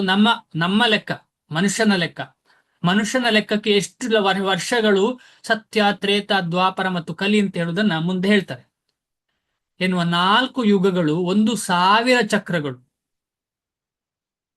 ಪುಣ್ಯ, ಜ್ಞಾನ ಮತ್ತು ಧರ್ಮಗಳು ಸತ್ಯಯುಗದ ಲಕ್ಷಣಗಳು. ಆಗ ಅಜ್ಞಾನ ಮತ್ತು ಪಾಪ ಇರುವುದಿಲ್ಲ. ಎಲ್ಲಿ? ಸತ್ಯಯುಗದ ಸಮಯದಲ್ಲಿ ಅಜ್ಞಾನ ಪಾಪ ಇರುವುದಿಲ್ಲ. ಧರ್ಮದ ಎಲ್ಲ ಕಾಲುಗಳು ಸರಿಯಾಗಿ ವರ್ಕ್ ಆಗ್ತಾ ಇರ್ತದೆ. ಈ ಯುಗದ ಅವಧಿ ಎಷ್ಟಿದು? 17,28,000. 17,28,000. 17, ಧನ್ಯವಾದ ಮಾತಾಜಿ. 17,28,000 ವರ್ಷಗಳು. ಅದಕ್ಕೋಸ್ಕರ ಆಗ ತುಂಬಾ ವರ್ಷಗಳು ಜೀವನ ಮಾಡ್ತಾ ಇದ್ರು. ತ್ರೇತಾಯುಗದಲ್ಲಿ ಪಾಪವು ಕಾಲಿಡುತ್ತದೆ. ಶುರುವಾದ್ದು ತ್ರೇತಾಯುಗದಲ್ಲಿ ಕಾಲಿಡ್ಲಿಕ್ಕೆ ಪಾಪದ್ದು. ಈ ಯುಗದ ಅವಧಿ 12,96,000 ವರ್ಷಗಳು. ದ್ವಾಪರ ಯುಗದಲ್ಲಿ ಪುಣ್ಯ ಮತ್ತು ಧರ್ಮಗಳು ಇನ್ನೂ ಕ್ಷೀಣವಾಗುತ್ತವೆ, ಪಾಪವು ಹೆಚ್ಚುತ್ತದೆ. ಈ ಯುಗದ ಅವಧಿ 8,64,000 ವರ್ಷಗಳು. ಕಡೆಯದಾಗಿ ನಾವು ಕಳೆದ 5,000 ವರ್ಷಗಳಿಂದ ಅನುಭವಿಸುತ್ತಿರುವ ಕಲಿಯುಗದಲ್ಲಿ ಪುಣ್ಯವು ಸ್ವಲ್ಪ ಹೆಚ್ಚು ಕಡಿಮೆ ಇಲ್ಲವೇ ಇಲ್ಲ ಎನ್ನುವಂತಾಗಿ ಕಲಹ, ಅಜ್ಞಾನ, ಅಧರ್ಮ ಮತ್ತು ಪಾಪಗಳು ಸಮೃದ್ಧವಾಗುತ್ತದೆ. ನಾವೆಲ್ಲ ನೋಡಿದ್ದೇವೆ. ಚಿಕ್ಕ ಚಿಕ್ಕ ಮಕ್ಕಳನ್ನ ಚಿಕ್ಕ ಮಗುವನ್ನ ಕೂಡ ಬಲಾತ್ಕಾರ ಮಾಡುವಂತ ಜಾಗ ಇದು. ಅಂತಹ ಕೆಟ್ಟ ಜಾಗ ಇದು. ಅಂತ ಕೆಟ್ಟರ ಜನರ ಜೊತೆ ನಾವು ಬದುಕುವಂತ ಸ್ಥಿತಿಯಾಗಿದೆ ನಮಗೆ. ಈ ಯುಗದ ಅವಧಿ 4,32,000 ವರ್ಷಗಳು.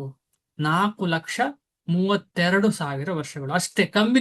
ಯಾಕೆ ಕಮ್ಮಿ ಆಗ್ತದೆ ಅಂತ ಹೇಳಿದ್ರೆ, ಪಾಪ ಎಷ್ಟು ಸೇರ್ತದೆ ಅಷ್ಟು ಯುಗಗಳು ಕಮ್ಮಿ ಆಗ್ತದೆ. ಆದ ಕಾರಣ ಇದು ಪುನಃ ಸತ್ಯಯುಗ ಆಗ್ಬೇಕಿದ್ರೆ ಏನಾಗ್ಬೇಕು? ನಾವೆಲ್ಲ ಪುಣ್ಯ ಬರಬೇಕು, ಭಕ್ತರಾಗ್ಬೇಕು, ಭಗವಂತನ ಸೇವೆ ಮಾಡಬೇಕು.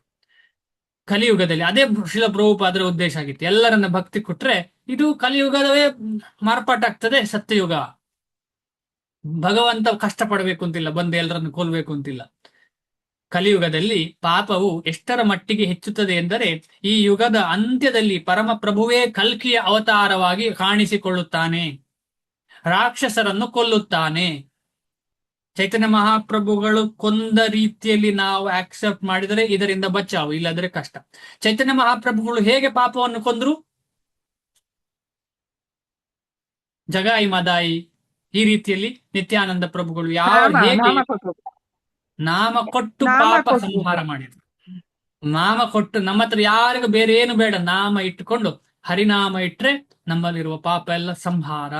ಇದನ್ನ ಇಟ್ಕೊಂಡು ನಾವು ಭಗವಂತನ ಧಾಮಕ್ಕೆ ಹೋಗ್ಬೇಕು. ಆದಷ್ಟು ಎಲ್ಲರೂ ಹೋಗ್ಲಿಕ್ಕೆ ಪ್ರಯತ್ನ, ಅಥವಾ ಸೇವೆಗೆ ಪ್ರಯತ್ನ. ತನ್ನ ಭಕ್ತರನ್ನು ರಕ್ಷಿಸುತ್ತಾನೆ ಮತ್ತು ಇನ್ನೊಂದು ಸತ್ಯ ಯುಗವನ್ನು ಪ್ರಾರಂಭಿಸುತ್ತಾನೆ. ಆಗ ಪ್ರಕ್ರಿಯೆಯು ಮತ್ತೆ ಪ್ರಾರಂಭವಾಗುತ್ತದೆ. ಈ 4 ಯುಗಗಳು 1,000 ಬಾರಿ ಆವರ್ತನವಾದರೆ ಬ್ರಹ್ಮನ ಒಂದು ಹಗಲು. ಮಾತಾಜಿ ಕೇಳಿದ್ರಲ್ಲ, ಅದೇ ವಿಚಾರ ಇಲ್ಲಿ ಬರ್ತಾ ಉಂಟು. ಅದಕ್ಕೆ ದಿವ್ಯ ಯುಗ ಅಂತ ಹೇಳ್ತಾರೆ. ಅವನ ಒಂದು ರಾತ್ರಿಯು ಇಷ್ಟೇ ದೀರ್ಘವಾದದ್ದು. ಬ್ರಹ್ಮನು ಇಂತಹ 100 ವರ್ಷಗಳ ಕಾಲ ಬದುಕಿದ್ದು ಅನಂತರ ಸಾಯುತ್ತಾನೆ. ಈ 100 ವರ್ಷಗಳೆಂದರೆ ಭೂಲೋಕದ ಲೆಕ್ಕಾಚಾರದಂತೆ 311 ಟ್ರಿಲಿಯನ್ ಮತ್ತು 40 ಬಿಲಿಯನ್ ಭೂಮಿಯ ವರ್ಷಗಳಷ್ಟಾಗುತ್ತದೆ. ನನಗೆ ಅರ್ಥವೇ ಆಗುದಿಲ್ಲ ಎಷ್ಟಿರುವುದು ಅಂತ. ಆದ್ರೆ ಊಹೆಗೂ ತಲುಪದಷ್ಟು ದೊಡ್ಡ ವಿಚಾರ ಇದು. ಅಷ್ಟು ವರ್ಷಗಳು. ಈ ಲೆಕ್ಕಾಚಾರದ ಪ್ರಕಾರ ಬ್ರಹ್ಮನ ಆಯಸ್ಸು ಪರಮ ಆಶ್ಚರ್ಯಕರವು ಅಂತ್ಯವಿಲ್ಲದ್ದು ಆಗಿ ತೋರುತ್ತದೆ. ಊಹೆಗೂ ನಿಲುಕಲಿಕ್ಕೆ ಸಾಧ್ಯ ಇಲ್ಲ ಬ್ರಹ್ಮನ ಆಯುಷು. ನಮ್ಮ ಲೆಕ್ಕಕ್ಕೆ ನಾವು ಏನು ಇಲ್ಲ, ಆದ್ರೂ ನಾವು ದೊಡ್ಡವರು ಅಂತ ಹೇಳ್ತೇವೆ.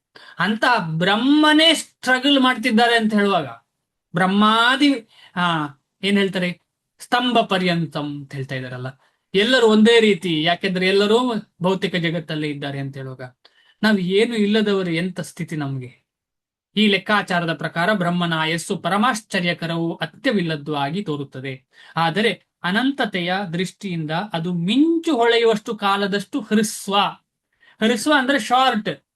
ಅಂದ್ರೆ ಭಗವಂತನ ಧಾಮಕ್ಕೆ ಕಂಪೇರ್ ಮಾಡಿದ್ರೆ ಅದು ಏನೂ ಇಲ್ಲ. ಈ ವರ್ಷಗಳಲ್ಲಿ ಏನೂ ಇಲ್ಲ. ಯಾಕಂದ್ರೆ ದಿವ್ಯ ಭಗವಂತನ ಧಾಮ ಅಂತ ಹೇಳಿದ್ರೆ ಅಲ್ಲಿಗೆ ಹೋದವರಿಗೆ ಇಂಥದ್ದು ಯಾವುದು ಅಗತ್ಯವೇ ಇಲ್ಲ. ಕಾರಣ ಸಾಗರದಲ್ಲಿ ಅಸಂಖ್ಯಾತ ಬ್ರಹ್ಮರಿದ್ದಾರೆ. ಕಾರಣ ಸಾಗರದಲ್ಲಿ ಪ್ರತಿಯೊಂದು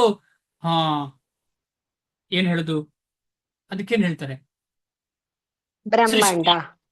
ಬ್ರಹ್ಮಾಂಡ. ಧನ್ಯವಾದ ಮತ್ತೆ. ಪ್ರತಿಯೊಂದು ಬ್ರಹ್ಮಾಂಡದಲ್ಲಿ ಒಬ್ಬೊಬ್ಬ ಬ್ರಹ್ಮ, ಒಬ್ಬೊಬ್ಬ ಬ್ರಹ್ಮ, ಅವನಿಗೆ ಬೇರೆ ಬೇರೆ ರೀತಿಯ ತಲೆಗಳು. ಒಬ್ಬನಿಗೆ 10 ಇರ್ಬೋದು, 2 ಇರ್ಬೋದು, 2 ಇಲ್ವಾ ಗೊತ್ತಿಲ್ಲ, 1 ಇರ್ಬೋದು ಗೊತ್ತಿಲ್ಲ, ಅಂತ 3 ಗೊತ್ತು ನಮಗೆ, 1 ಇರಬಹುದೇನೋ, ಅದರ ಬಗ್ಗೆ ಹೆಚ್ಚು ಚಿಂತನೆ ಮಾಡಿಲ್ಲ. ಜಾಸ್ತಿ ತಲೆಸೆ ಇರಬಹುದು, 1000 ತಲೆಸೆ ಇರಬಹುದು ಅಂತ ಬೇರೆ ಬೇರೆ ಬ್ರಹ್ಮಂದಿರಿದ್ದಾರೆ. ಕಾರಣ ಸಾಗರದಲ್ಲಿ ಅಸಂಖ್ಯಾತ ಬ್ರಹ್ಮರಿದ್ದಾರೆ. ಅಟ್ಲಾಂಟಿಕ್ ಸಾಗರದಲ್ಲಿ ಗುಳ್ಳೆಗಳು ಮೇಲೆದ್ದು ಮರೆಯಾಗುವಂತೆ ಇವರು ಮೇಲೆದ್ದು ಮರೆಯಾಗುತ್ತಾರೆ ಅಷ್ಟೇ. ನಾವೆಲ್ಲ ಇದರ ಬಗ್ಗೆ ಚಿಂತನೆ ಮಾಡೋಣ, ಹೇಗೆ ನಮ್ಮ ಜೀವನ ಅಂತ ಹೇಳಿ. ಬ್ರಹ್ಮನು ಅವನ ಸೃಷ್ಟಿಯು ಐಹಿಕ ವಿಶ್ವದ ಭಾಗಗಳು. ಆದುದರಿಂದ ಅವರು ನಿರಂತರ ಪರಿವರ್ತನೆಯಲ್ಲಿ ಇರುತ್ತಾರೆ. ಐಹಿಕ ವಿಶ್ವದಲ್ಲಿ ಬ್ರಹ್ಮನಿಗೂ ಸಹ ಹುಟ್ಟು, ಮುಪ್ಪು, ರೋಗ ಮತ್ತು ಸಾವುಗಳ ಪ್ರಕ್ರಿಯೆಯಿಂದ ಬಿಡುಗಡೆ ಇಲ್ಲ. ಆದರೆ ಈ ವಿಶ್ವದ ನಿರ್ವಹಣೆಯಲ್ಲಿ ಅವನು ನೇರವಾಗಿ ಪರಮ ಪ್ರಭುವಿನ ಸೇವೆಯಲ್ಲಿ ನಿರತರಾಗಿದ್ದ. ಏನು ಗ್ರೇಟ್ ಬ್ರಹ್ಮದೇವರದ ಗ್ರೇಟ್ನೆಸ್ ಏನು? ನೇರವಾಗಿ ಭಗವಂತನ ಆಜ್ಞೆಗೆ ಅನುಗುಣವಾಗಿ ಸೃಷ್ಟಿಯ ಸೇವೆ ಮಾಡ್ತಿದ್ದಾನೆ. ಆದುದರಿಂದ ಅವನಿಗೆ ಕೂಡಲೇ ಮುಕ್ತಿ ದೊರೆಯುತ್ತದೆ. ಭಗವಂತನ ನೇರ ಮುಕ್ತಿ ಸಿಗ್ತದೆ ಭಗವಂತ, ಯಾಕಂದ್ರೆ ನೇರ ಸೇವೆ ಮಾಡ್ತಿದ್ದಾರೆ. ಉನ್ನತ ಸನ್ಯಾಸಿಗಳನ್ನು ಬ್ರಹ್ಮನ ವಿಶಿಷ್ಟ ಲೋಕವಾದ ಬ್ರಹ್ಮಲೋಕಕ್ಕೆ ಮೇಲೇರಿಸಲಾಗುತ್ತದೆ. ಐಹಿಕ ವಿಶ್ವದಲ್ಲಿ ಬ್ರಹ್ಮ ಲೋಕವೇ ಅತ್ಯುನ್ನತ ಲೋಕ ಮತ್ತು ಎಲ್ಲ ಸ್ವರ್ಗ ಲೋಕಗಳ ವ್ಯೂಹ ನಾಶವಾದಾಗಲೂ ಬ್ರಹ್ಮಲೋಕವು ಉಳಿಯುತ್ತದೆ. ಇದು ಒಂದು ರೀತಿಯ ಬ್ರಹ್ಮನ ಹಗಲಾಗುವಂಥದ್ದು, ಆಮೇಲೆ ಬ್ರಹ್ಮನ 100 ವರ್ಷ ಆದ ಮೇಲೆ ಆಗುವಂತಹ ಪ್ರಳಯ. ಈ ರೀತಿ 2 ಪ್ರಳಯ. ಫಸ್ಟ್ ಪ್ರಳಯದಲ್ಲಿ ಬ್ರಹ್ಮಲೋಕ ಇರ್ತದೆ, ಸೆಕೆಂಡ್ ಪ್ರಳಯದಲ್ಲಿ ಬ್ರಹ್ಮಲೋಕ ಕೂಡ ಇರುವುದಿಲ್ಲ. ಆದರೆ ಭೌತಿಕ ಪ್ರಕೃತಿಯ ನಿಯಮಕ್ಕೆ ಅನುಗುಣವಾಗಿ ಕಾಲಕ್ರಮದಲ್ಲಿ ಬ್ರಹ್ಮನು ಬ್ರಹ್ಮಲೋಕದ ಎಲ್ಲ ನಿವಾಸಿಗಳ ಸಾವಿನ ವಶವಾಗುತ್ತಾರೆ. ಬ್ರಹ್ಮಲೋಕದ ಎಲ್ಲ ನಿವಾಸಿಗಳು ಸಾವಿನ ವಶವಾಗುತ್ತಾರೆ. ಹರೇ ಕೃಷ್ಣ. ಇದ್ರ ಬಗ್ಗೆ ನಾಳೆ ಸಾಧ್ಯ ಆದ್ರೆ ಒಂದು ಚಿಕ್ಕ ಚಾರ್ಟ್ ಟೈಪ್ ಮಾಡ್ಲಿಕ್ಕೆ ಪ್ರಯತ್ನ ಪಡ್ತೇನೆ, ಆಮೇಲೆ ಅದನ್ನು ನೋಡೋಣ. ಹರೇ ಕೃಷ್ಣ. ಏನಾದ್ರೂ ಸಂಶಯ? ಒಂದು ಮೆಸೇಜ್ ಇತ್ತ? ಹರೇ ಕೃಷ್ಣ. ಪ್ರಭುಪಾದರ ಶಿಷ್ಯರು ಹೆಸರೇನು ಪ್ರಭು? ಅದೇ ನಿರಂತರ ಹರಿನಾಮ ಜಪ ಮಾಡ್ತಾ ಇರ್ತಾರೆ. ಅದು ಹೇಳಿಲ್ಲ ಕೊನೆಗೆ. ಹೇಳಿದೆ, ನೀವು ಅದನ್ನ ನೋಟ್ ಮಾಡಿ. ಐಂದ್ರ ಪ್ರಭುಗಳು ಅಂತ ಹೇಳಿ. ಐಂದ್ರ, AIIAIND, ಐಂದ್ರ. ಅವರು ವೃಂದಾವನ ಕೃಷ್ಣ ಬಲರಾಮ ದೇವಸ್ಥಾನದಲ್ಲಿ ಅದನ್ನು ಸ್ಟಾರ್ಟ್ ಮಾಡಿದರು. ಯಾರಿಗಾದ್ರೂ ಏನಾದ್ರು ಕರೆಕ್ಷನ್ ಮಾಡ್ಲಿಕ್ಕಿದ್ರೆ ದಯವಿಟ್ಟು ಹೇಳಿ. ನಾನು ಹೇಳಿದ್ರಲ್ಲಿ ಏನಾದ್ರು ತಪ್ಪಾಗಿದೆ ಅಂತಂದ್ರೆ. ಏನಿಲ್ಲ.